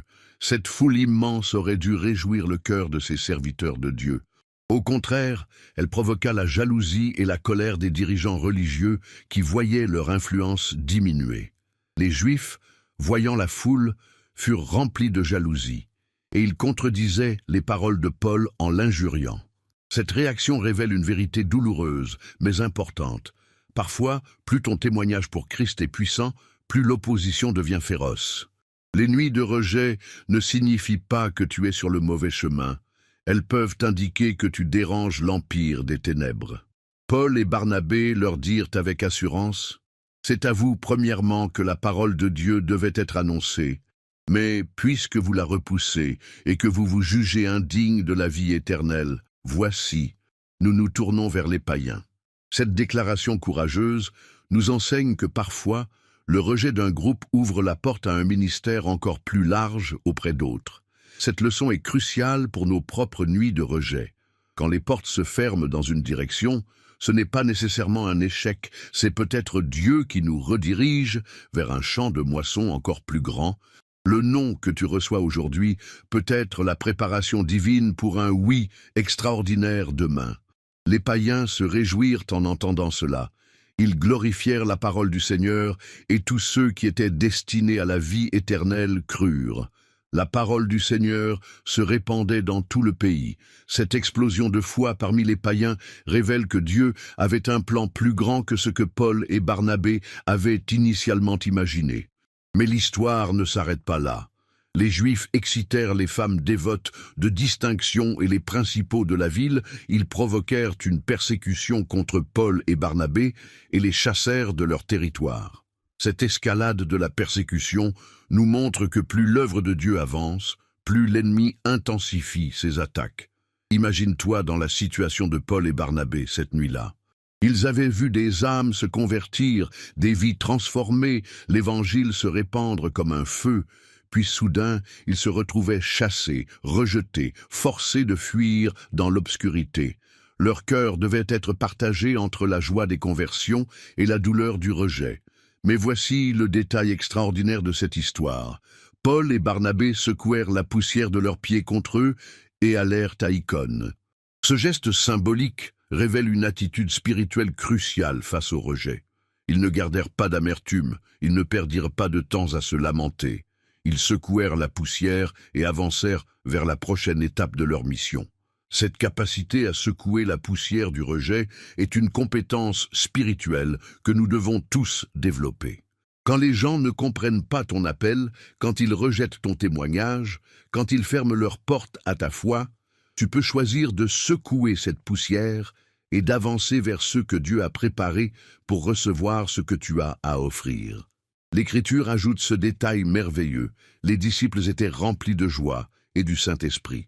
Malgré la persécution, malgré le rejet, malgré l'incertitude de l'avenir, ils étaient remplis de joie. Cette joie surnaturelle dans l'épreuve est l'une des marques distinctives de ceux qui marchent vraiment avec Dieu. Cette joie n'était pas de l'optimisme humain ou du déni de la réalité difficile qu'ils traversaient. C'était une joie spirituelle qui venait de la certitude que Dieu contrôlait leur destinée, que chaque rejet les rapprochait de sa volonté parfaite, que leur souffrance avait un sens éternel dans le plan divin. L'expérience de Paul et Barnabé nous enseigne aussi que la persécution peut devenir un catalyseur pour l'expansion de l'Évangile. S'ils n'avaient pas été chassés d'Antioche, ils ne seraient peut-être jamais allés à Icône, puis à Lystre, puis à Derbe. Leur rejet forcé devint leur mission élargie. Cette vérité s'applique à nos propres vies. Parfois, les portes qui se ferment brutalement dans nos vies ne sont pas des punitions divines, mais des redirections célestes.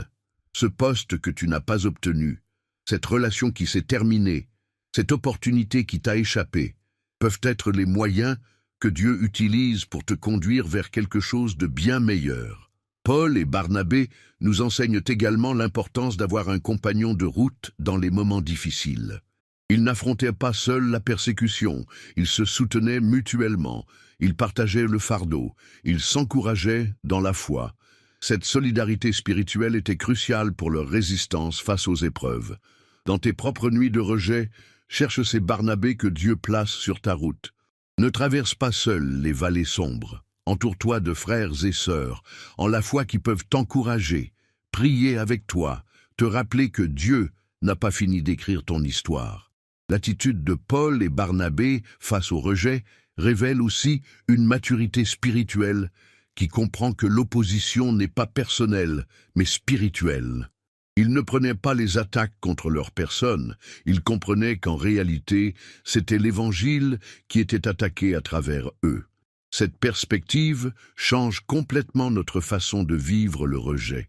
Au lieu de nous sentir personnellement blessés, nous pouvons comprendre que nous participons aux souffrances de Christ, que nous sommes honorés d'être jugés dignes de souffrir pour son nom. Le voyage de Paul et Barnabé nous montre aussi que Dieu utilise nos échecs apparents pour nous former et nous préparer aux défis futurs. Chaque ville qui les rejetait les préparait mieux pour la suivante. Chaque opposition les rendait plus forts, plus sages, plus dépendants de la grâce divine. Tes propres nuits de rejet sont peut-être l'école de formation que Dieu utilise pour te préparer aux responsabilités plus grandes qu'il a planifiées pour toi. Ne gaspille pas ces moments douloureux en amertume. Utilise-les comme des opportunités de croissance spirituelle. Cette histoire nous révèle enfin que le succès dans le royaume de Dieu ne se mesure pas à l'absence d'opposition, mais à la fidélité dans l'opposition. Paul et Barnabé ne réussirent pas parce qu'ils évitèrent les conflits. Ils réussirent parce qu'ils restèrent fidèles à leur appel, malgré les conflits. Cette nuit, Si tu traverses ton propre Antioche de rejet, si les portes se ferment devant toi, si les gens ne comprennent pas ton cœur pour Dieu, souviens-toi de Paul et Barnabé. Secoue la poussière, garde ta joie dans l'esprit et avance vers ton icône personnelle où Dieu t'attend avec de nouvelles victoires. Je t'invite à déclarer dans les commentaires « Seigneur, transforme mon rejet en redirection divine ». Cette phrase exprime ta foi que Dieu peut utiliser même les moments les plus douloureux pour te conduire vers sa volonté parfaite pour ta vie. Si cette révélation sur la transformation du rejet en tremplin éveille de l'espoir dans ton cœur, partage ton j'aime pour que d'autres qui traversent leur propre nuit de rejet découvrent qu'ils peuvent secouer la poussière et avancer vers les victoires que Dieu a préparées pour eux. L'héritage de Paul et Barnabé nous assure que nos rejets d'aujourd'hui peuvent devenir les fondations de nos plus grandes victoires de demain, si nous apprenons à les voir avec les yeux de la foi et à les traverser avec la joie de l'Esprit Saint.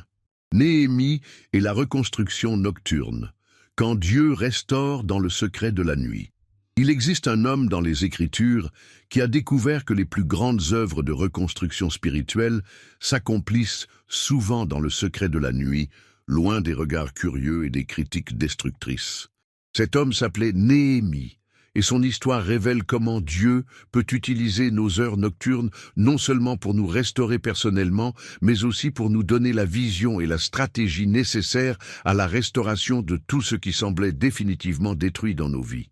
Néhémie était échanson du roi Artaxerxès à Suse, occupant une position prestigieuse dans l'Empire perse. Sa vie était confortable, sécurisée, loin des ruines de Jérusalem et des souffrances de son peuple. Mais un jour, son frère Hanani arriva de Juda avec des nouvelles qui allaient bouleverser son existence paisible et transformer ses nuits de repos en nuits de vision prophétique. Les survivants de la captivité sont là, dans la province, dans une grande détresse et dans l'opprobre. Les murailles de Jérusalem sont en ruine et ses portes sont consumées par le feu. Ces paroles frappèrent le cœur de Néhémie comme un coup de tonnerre. En un instant, sa perspective sur sa vie confortable changea radicalement. L'Écriture nous dit que lorsque Néhémie entendit ces paroles, il s'assit, pleura et mena deuil pendant plusieurs jours. Il jeûna et pria devant le Dieu des cieux. Cette réaction révèle quelque chose de profond sur la nature de ceux que Dieu choisit pour les œuvres de restauration. Ils ont un cœur qui se brise pour ce qui brise le cœur de Dieu. Combien d'entre nous vivons dans notre Suse personnelle, confortablement installés dans nos routines, pendant que des aspects cruciaux de notre héritage spirituel restent en ruine? Nos relations brisées, nos rêves abandonnés, nos promesses divines qui semblent oubliées. Parfois, il faut qu'une mauvaise nouvelle vienne réveiller notre cœur endormi. Mais voici ce qui distingue Néhémie de tant d'autres qui se contentent de pleurer sur les ruines. Il ne s'arrêta pas aux larmes. Sa douleur devint le combustible de sa prière, et sa prière devint le plan de sa mission. Cette progression de l'émotion à l'action caractérise ceux que Dieu utilise pour les grandes œuvres de restauration. Pendant plusieurs nuits, Néhémie se présentait devant le trône de grâce avec cette prière extraordinaire. Ô Éternel, Dieu des cieux, Dieu grand et redoutable, toi qui gardes l'alliance et qui fais miséricorde à ceux qui t'aiment et observent tes commandements. Cette adoration nocturne établissait le fondement spirituel de tout ce qui allait suivre. Il confessa ensuite les péchés de son peuple, s'incluant lui-même dans cette repentance collective. Nous avons agi méchamment contre toi, nous n'avons point observé les commandements. Cette humilité spirituelle révèle que les vrais reconstructeurs commencent toujours par reconnaître leur part de responsabilité dans les ruines qu'ils veulent restaurer. Puis Néhémie rappela à Dieu ses propres promesses. « Souviens-toi de cette parole que tu donnas ordre à ton serviteur Moïse de prononcer. » Cette prière révèle une compréhension profonde de la façon dont on intercède efficacement. En rappelant à Dieu ses propres engagements, non pas parce qu'il les oublie, mais parce que cette démarche aligne notre cœur sur sa volonté. Ces nuits de prière préparèrent Néhémie pour le moment décisif où il devrait présenter sa requête au roi. Quand Artaxerxès remarqua la tristesse sur son visage et lui demanda ce qui n'allait pas, Néhémie était prêt. Sa réponse révèle la sagesse que donnent les nuits passées en communion avec Dieu. Pourquoi n'aurais-je pas mauvais visage lorsque la ville où sont les sépulcres de mes pères est détruite et que ses portes sont consumées par le feu? Cette réponse habile toucha le cœur du roi, qui lui demanda alors ce qu'il souhaitait. L'Écriture précise que Néhémie pria le Dieu des cieux avant de répondre. Cette prière éclair révèle que Néhémie avait développé, grâce à ses nuits de communion intense, une capacité à se connecter instantanément avec Dieu dans les moments cruciaux. C'est le fruit de cette intimité nocturne cultivée dans le secret. Elle nous prépare pour les moments publics où nous devons agir avec sagesse divine. Le roi non seulement accorda à Néhémie la permission de partir, mais lui fournit aussi des lettres pour les gouverneurs et les ressources nécessaires pour la reconstruction. Cette provision miraculeuse révèle comment Dieu répond aux prières nocturnes par des ouvertures diurnes que nous n'aurions jamais pu imaginer ou orchestrer par nos propres efforts. Arrivé à Jérusalem, Néhémie fit quelque chose de remarquable. Je me levai de nuit, moi et quelques hommes avec moi. Je ne dis à personne ce que mon Dieu m'avait mis au cœur de faire pour Jérusalem. Cette inspection nocturne révèle la sagesse de celui qui comprend que les grandes œuvres de Dieu commencent souvent dans le secret. Cette tournée nocturne des murailles en ruine était cruciale pour plusieurs raisons. D'abord, elle permettait à Néhémie de mesurer l'ampleur réelle de la tâche sans être influencé par les opinions ou les découragements des autres. Ensuite, elle lui donnait le temps de recevoir de Dieu la stratégie exacte pour la reconstruction. Je sortis de nuit par la porte de la vallée, me dirigeant vers la source du dragon et vers la porte du fumier, et je considérais les murailles de Jérusalem qui étaient en ruine et les portes qui avaient été consumées par le feu. Cette inspection minutieuse révèle que Dieu nous donne souvent sa vision dans les détails concrets de la situation. Pendant cette nuit d'inspection, Néhémie ne se contenta pas d'observer les destructions, il recevait de Dieu le plan de reconstruction. Chaque pierre déplacée, chaque porte brûlée, chaque section effondrée lui parlait de la stratégie divine pour la restauration. Cette capacité à voir la solution dans le problème vient de l'intimité nocturne avec le Saint-Esprit. Le lendemain, fort de cette vision nocturne, Néhémie put rallier le peuple à sa cause. Vous voyez le malheureux état où nous sommes. Jérusalem est détruite et ses portes sont consumées par le feu. Venez, rebâtissons la muraille de Jérusalem et nous ne serons plus dans l'opprobre. Sa conviction était si forte que tous répondirent « Levons-nous et bâtissons ». Cette transformation d'un peuple découragé en une équipe de reconstructeurs motivés révèle la puissance de la vision que Dieu donne dans les nuits de communion. Quand tu reçois de Dieu une révélation claire de ce qu'il veut restaurer dans ta vie, cette vision devient contagieuse et inspire ceux qui t'entourent. L'œuvre de reconstruction ne fut pas sans opposition. Sanballat, Tobija et Geshem se moquèrent d'eux et les méprisèrent. Mais Néhémie, fort de sa vision nocturne, répondit avec assurance « Le Dieu des cieux nous donnera le succès. Nous, ses serviteurs, nous nous lèverons et nous bâtirons. » Cette confiance inébranlable face à l'opposition révèle un autre fruit des nuits passées en communion avec Dieu. Elle nous donne une assurance spirituelle qui ne dépend pas des circonstances extérieures, mais de la certitude que nous marchons dans la volonté divine. L'histoire de Néhémie nous enseigne que Dieu cherche des hommes et des femmes prêts à sacrifier leur nuit de confort pour recevoir ses visions de restauration. Ces visions ne viennent pas à ceux qui dorment spirituellement, mais à ceux qui veillent dans la prière et l'intercession. Peut-être qu'en ce moment même, il y a des murailles dans ta vie qui ont besoin d'être reconstruites, des relations brisées, des rêves abandonnés, des promesses divines qui semblent en ruine. L'exemple de Néhémie te montre que la reconstruction commence toujours par des nuits de prière où tu présentes les ruines devant Dieu et où tu reçois sa stratégie pour la restauration. Ces nuits de vision ne sont pas toujours faciles. Elles demandent de sacrifier le confort du sommeil pour embrasser l'inconfort de la charge divine. Mais c'est le prix que payent ceux qui voient Dieu accomplir l'impossible dans leur génération. Néhémie nous enseigne aussi l'importance de l'inspection nocturne avant l'action diurne. Avant de commencer toute œuvre de restauration dans ta vie, passe du temps dans la présence de Dieu à examiner honnêtement l'état des choses. Laisse-le te montrer non seulement ce qui est détruit, mais aussi comment il veut le reconstruire. La vision nocturne de Néhémie ne concernait pas seulement les murailles physiques de Jérusalem, elle incluait aussi la restauration spirituelle du peuple.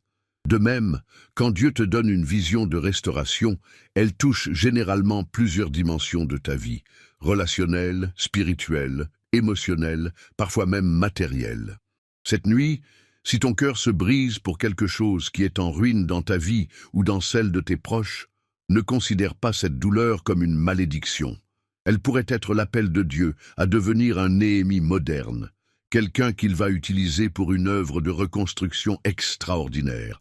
Je t'encourage à écrire dans les commentaires « Seigneur, donne-moi ta vision pour reconstruire ce qui est en ruine ». Cette déclaration exprime ta disponibilité à recevoir de Dieu une révélation sur ce qu'il veut restaurer à travers ta vie.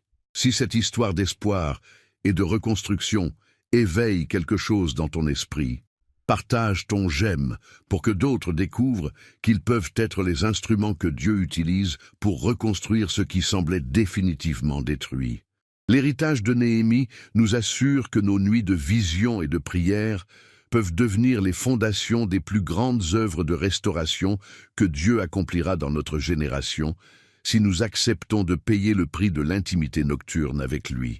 Abraham et les étoiles, quand Dieu révèle l'infini dans l'obscurité. Il y a des nuits dans la vie d'un croyant où Dieu choisit de révéler des vérités si vastes, si extraordinaires, que notre esprit humain peine à les saisir complètement. Ces moments où l'Éternel nous fait sortir de nos limitations terrestres pour nous montrer la dimension éternelle de ses promesses. Abraham a vécu une de ces nuits révolutionnaires, et ce que Dieu lui révéla sous la voûte étoilée continue de parler à chaque génération de croyants qui osent lever les yeux vers l'infini. Abraham avait alors 75 ans quand Dieu l'appela pour la première fois, lui promettant de faire de lui une grande nation. Mais les années passaient et Sarah demeurait stérile. L'espoir humain s'amenuisait avec chaque cycle de la lune, chaque saison qui s'écoulait sans l'accomplissement de la promesse divine. C'est dans ce contexte d'attente prolongée que Dieu choisit une nuit pour révéler à Abraham une perspective qui transcenderait tous ses doutes. Après ces événements, la parole de l'Éternel fut adressée à Abraham dans une vision. Cette précision nous révèle que Dieu choisit souvent des moments de révélation spéciaux pour nous parler des aspects les plus profonds de notre destinée. Abraham ne cherchait pas cette vision, elle lui fut donnée gracieusement par un Dieu qui connaissait les questionnements secrets de son cœur. « Abraham, ne crains point, je suis ton bouclier et ta récompense sera très grande. » Cette parole divine révèle que Dieu connaissait les peurs cachées d'Abraham. Malgré sa foi remarquable, le patriarche portait des inquiétudes sur l'accomplissement des promesses divines. Cette tendresse de Dieu envers nos doutes secrets nous enseigne qu'il comprend nos faiblesses humaines. Mais Abraham osa exprimer le fond de son cœur. « Seigneur éternel, que me donneras-tu? Je m'en vais sans enfant, et l'héritier de ma maison, c'est Éliézer de Damas. Tu ne m'as pas donné de postérité, et voici, un serviteur né dans ma maison sera mon héritier. » Cette transparence d'Abraham devant Dieu révèle le niveau d'intimité qu'il avait développé avec l'Éternel. Combien d'entre nous osons présenter nos doutes les plus profonds devant le trône de grâce? Abraham nous enseigne qu'une foi mature peut coexister avec des questions honnêtes. Dieu ne fut pas offensé par cette franchise, au contraire, elle ouvrit la voie pour une révélation encore plus extraordinaire. Et voici, la parole de l'Éternel lui fut adressée. Ce n'est pas lui qui sera ton héritier, mais c'est celui qui sortira de tes entrailles qui sera ton héritier. Cette promesse spécifique répondait directement à la préoccupation d'Abraham, mais Dieu ne s'arrêta pas là. Il allait transformer cette conversation en une expérience cosmique inoubliable. Puis, il le fit sortir dehors. Ce détail apparemment simple révèle une profondeur extraordinaire. Dieu fit sortir Abraham de sa tente, de son environnement familier, de ses limites visuelles habituelles. Parfois, pour recevoir une révélation divine de grande envergure, nous devons sortir de nos cadres de référence habituels. Cette sortie nocturne d'Abraham représente symboliquement ce que Dieu veut faire avec chacun de nous faire sortir des limitations de notre pensée terrestre pour nous révéler la dimension céleste de ses plans. Nos tentes d'espoir humaine habituelles, nos tentes mentales et spirituelles peuvent devenir des prisons qui nous empêchent de saisir l'immensité des plans divins pour notre vie.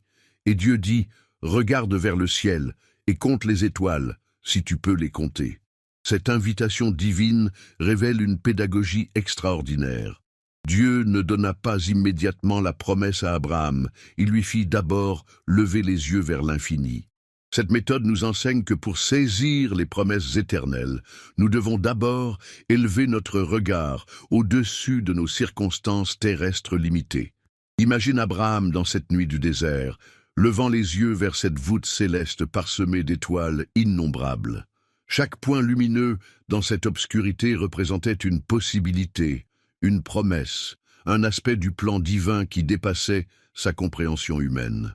Cette contemplation nocturne transformait sa perspective sur l'impossible, et il ajouta « Telle sera ta postérité ». Cette parole divine associait directement la promesse d'Abraham à l'immensité cosmique qu'il contemplait. Dieu ne lui promettait pas simplement un enfant, il lui révélait une descendance aussi nombreuse que les étoiles du ciel. Cette vision transcendait complètement les limitations biologiques apparentes de sa situation. L'Écriture ajoute ce détail crucial. Abraham eut foi en l'Éternel, qui le lui imputa à justice.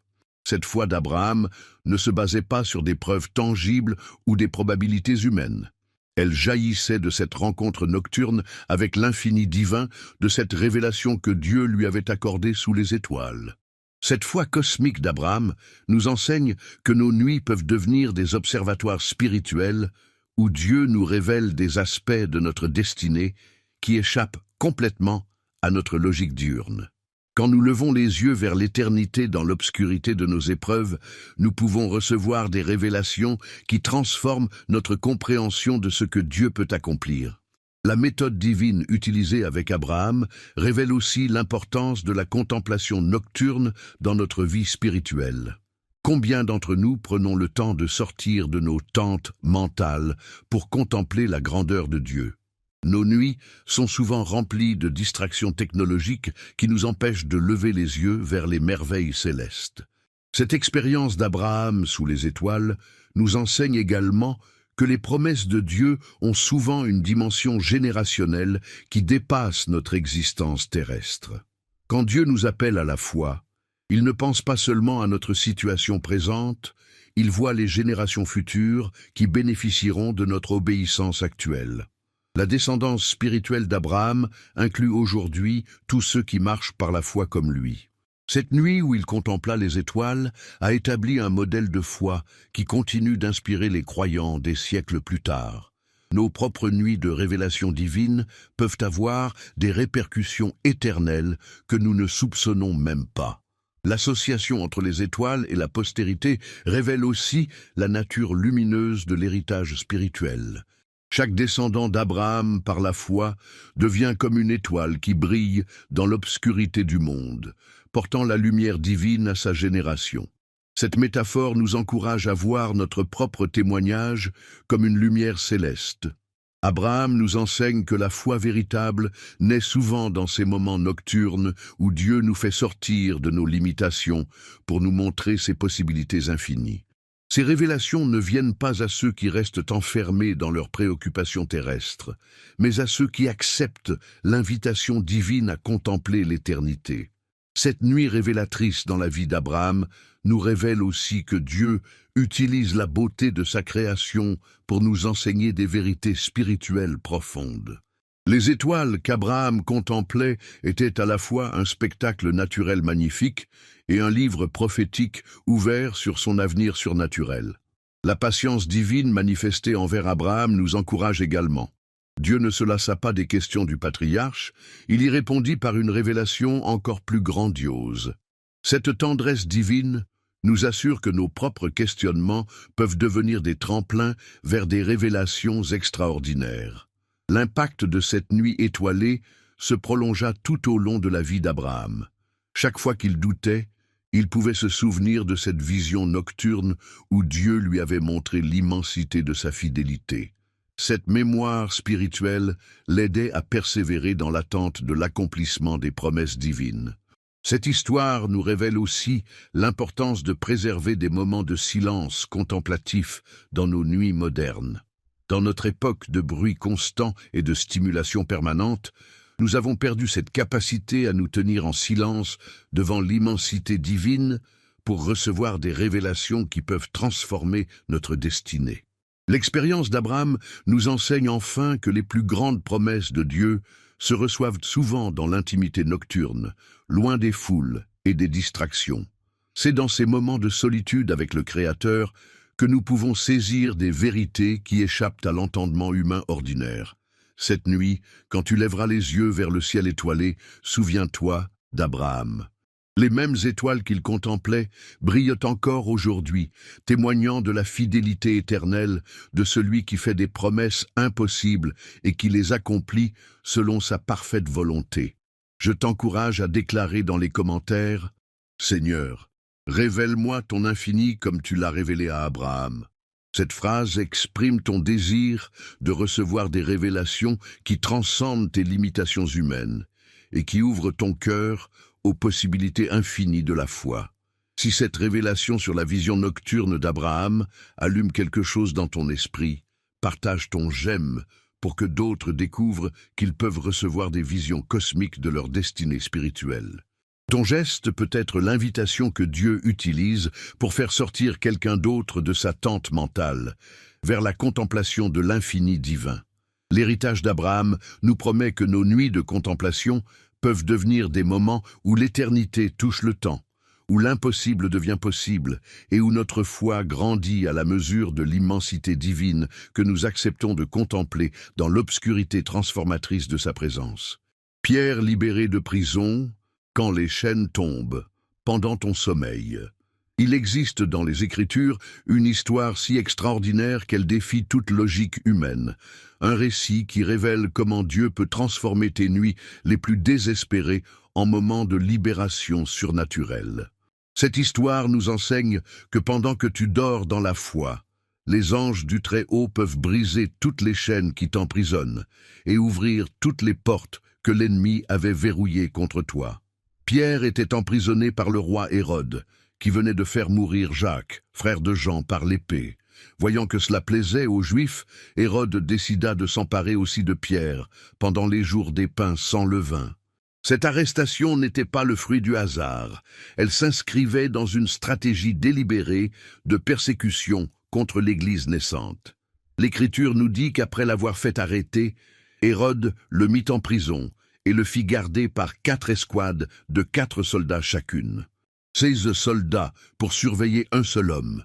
Cette surveillance excessive révèle à la fois la crainte que Pierre inspirait aux autorités et l'impossibilité humaine apparente de sa situation. Parfois, nos propres prisons semblent si bien gardées qu'aucune évasion ne paraît envisageable. Mais voici le détail qui change tout. L'Église ne cessait d'adresser pour lui des prières à Dieu. Pendant que Pierre était enchaîné dans sa cellule, une armée spirituelle intercédait pour lui jour et nuit. Cette intercession collective révèle la puissance de la prière communautaire qui peut littéralement déplacer les montagnes et faire trembler les forteresses de l'ennemi. La nuit précédant le jour où Hérode devait le faire comparaître, Pierre dormait entre 2 soldats, liés de 2 chaînes, et des sentinelles devant la porte gardèrent la prison. Cette image est saisissante. Un homme qui dort paisiblement alors qu'il doit être exécuté le lendemain matin. Cette paix surnaturelle révèle une confiance en Dieu qui transcende toute compréhension humaine. Comment Pierre pouvait-il dormir dans de telles circonstances? Cette question révèle le secret de ceux qui ont appris à remettre leur vie entièrement entre les mains du Seigneur.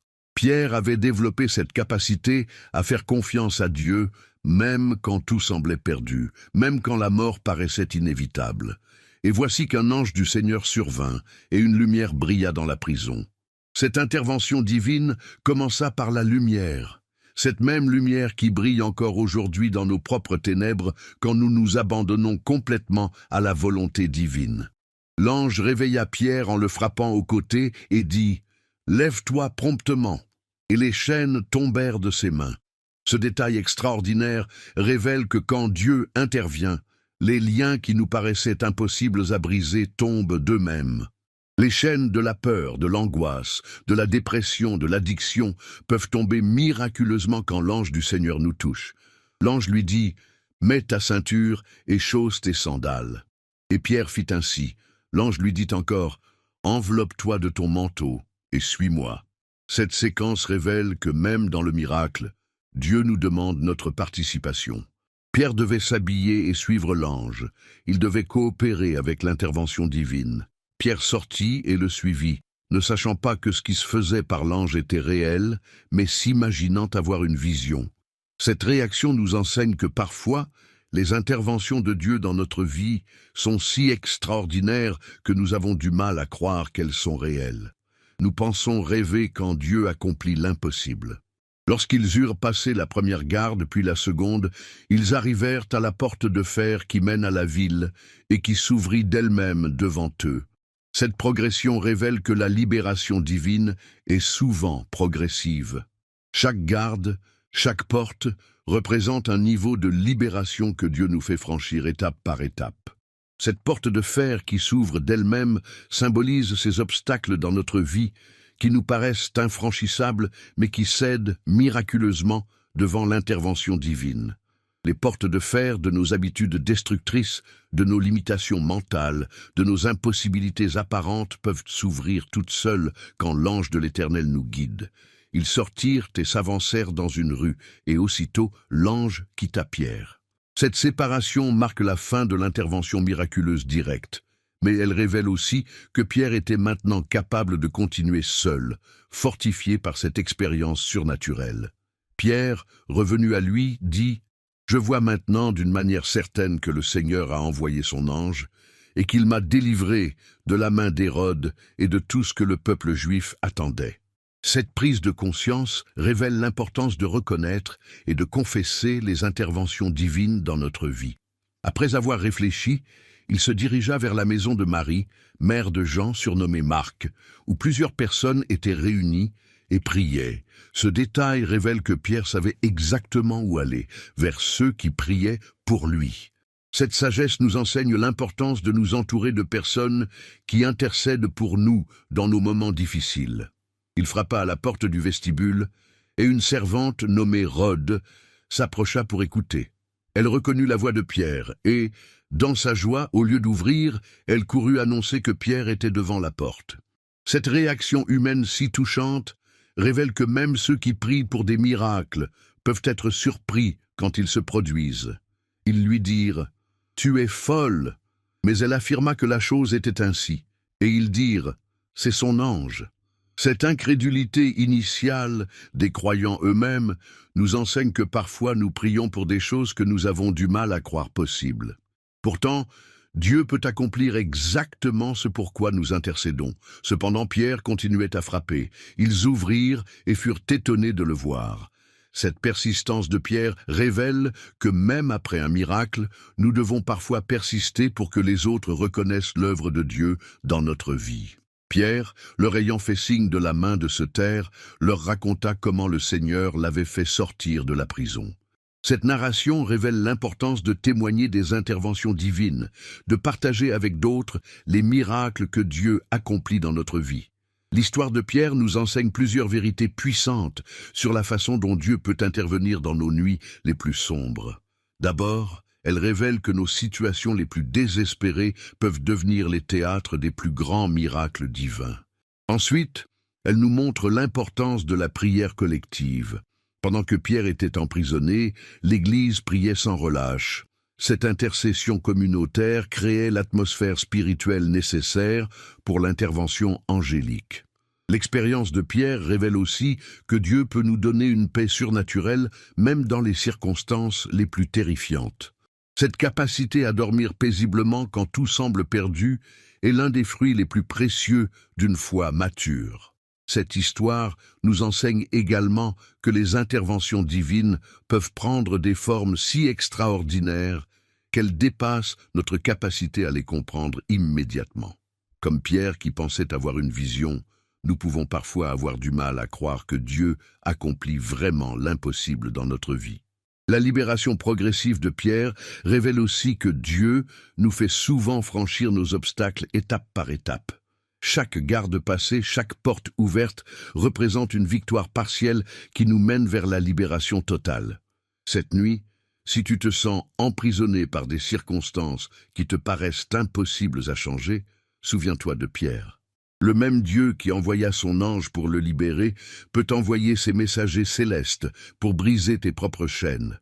Peut-être que pendant ton sommeil, cette nuit, l'ange du Seigneur visitera ta situation et fera tomber les chaînes qui t'emprisonnent. Peut-être que tu te réveilleras demain avec une liberté nouvelle, une paix surnaturelle, des portes ouvertes là où tu ne voyais que des murs. Je t'invite à déclarer dans les commentaires « Seigneur, envoie ton ange briser mes chaînes ». Cette déclaration exprime ta foi en la puissance divine qui peut transformer ta situation la plus désespérée en témoignage de libération miraculeuse.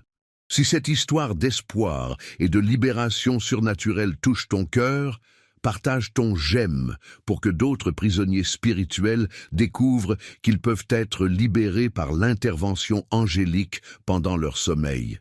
L'héritage de Pierre nous assure que nos nuits d'emprisonnement peuvent devenir nos matins de liberté si nous apprenons à dormir dans la foi, entourés par l'intercession des saints et couverts par la protection angélique de celui qui détient les clés de toutes nos prisons. Conclusion et appel à l'action. Si tu es encore là à cet instant précis, c'est que quelque chose d'extraordinaire s'est déjà produit dans ton cœur. Tu n'as pas simplement suivi un enseignement de plus, tu as répondu à une invitation divine. Tu as traversé les ténèbres avec une lampe remplie d'huile et ton âme a discerné que ce message n'était pas un contenu religieux banal, mais une visitation du Saint-Esprit.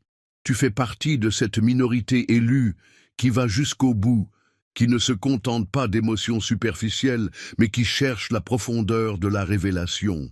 Cela fait de toi un instrument précieux entre les mains de Dieu. Ce que tu viens de recevoir est plus qu'un savoir spirituel, c'est une semence d'éternité. Ton esprit a été arrosé par une pluie de vérité qui porte déjà du fruit. Désormais, tu ne t'endormiras plus comme avant. Ton lit ne sera plus un simple lieu de repos, mais un autel. Ton sommeil ne sera plus une fuite, mais un acte de confiance. Ta nuit ne sera plus dominée par l'inquiétude, mais illuminée par la présence du Roi des Rois. Souviens-toi de chaque étape de ce voyage. Jésus à Gethsémané, agenouillé dans l'angoisse, mais trouvant dans la soumission une paix surnaturelle. Jacob, couché sur une pierre, recevant dans son sommeil la révélation d'une échelle céleste. Daniel, dormant paisiblement au milieu des lions, parce qu'il avait appris à prier fidèlement. Élie, épuisé, restauré par un ange. David, transformant ses nuits d'exil en psaumes de victoire. Joseph, recevant dans ses rêves le plan de Dieu pour sauver les nations. Néhémie, recevant dans le secret de la nuit la vision de reconstruction. Abraham, sortant de sa tente pour contempler les étoiles et croire à l'impossible. Et Pierre, libéré par un ange pendant qu'il dormait, preuve vivante que Dieu agit puissamment pendant nos nuits. Ces récits ne sont pas de simples souvenirs de l'histoire biblique. Ils sont une révélation prophétique pour toi, aujourd'hui. Si tu choisis de vivre tes nuits avec foi, elles deviendront le théâtre des plus grandes œuvres de Dieu dans ta vie. Mais attention, cette révélation s'accompagne d'une responsabilité. Tu as été nourri, fortifié, rempli. Tu ne peux pas garder cela pour toi. Autour de toi, des âmes errent dans la nuit, sans paix, sans direction, sans espérance. Elles ont besoin de cette vérité. Elles ont besoin de cette lumière. Et Dieu t'a choisi pour être ce canal. Partage ce message. Ne laisse pas cette parole mourir entre tes mains. Elle a été semée en toi pour être multipliée.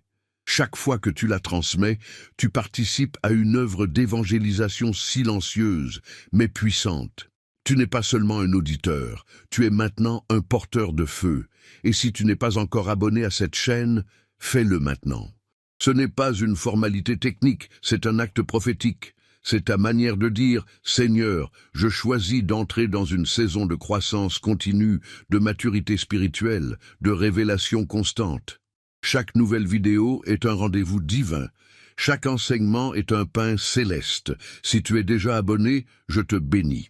Tu fais partie de cette communauté de veilleurs, de ceux qui entendent l'appel du Saint-Esprit dans la nuit et qui répondent avec foi et persévérance. Tu es un pilier dans cette maison spirituelle que Dieu bâtit à travers ses enseignements. Ne relâche pas ta vigilance. Continue à commenter, à partager, à prier avec nous. Et maintenant, avant que tu partes, je veux que tu écrives dans les commentaires cette phrase qui témoignera que tu as reçu cette parole jusqu'au bout. J'ai trouvé le repos éternel dans les bras de Jésus. En écrivant ces mots, tu déclares devant le monde invisible que ta vie ne sera plus jamais la même. Tu signes spirituellement ton engagement à vivre tes nuits dans la paix du Seigneur. Prends encore quelques secondes, ne coupe pas cette connexion trop vite. Reste en silence, respire profondément, ferme les yeux et dis dans ton cœur « Seigneur Jésus, je te donne mes nuits, règne dans mon sommeil, parle-moi dans mes rêves. Fortifie-moi dans le silence, je veux dormir en toi, me réveiller en toi, vivre en toi. Maintenant lève-toi béni, lève-toi renouvelé, va dans la paix du Christ. Et souviens-toi, ce soir, une nuit a changé ta destinée pour l'éternité.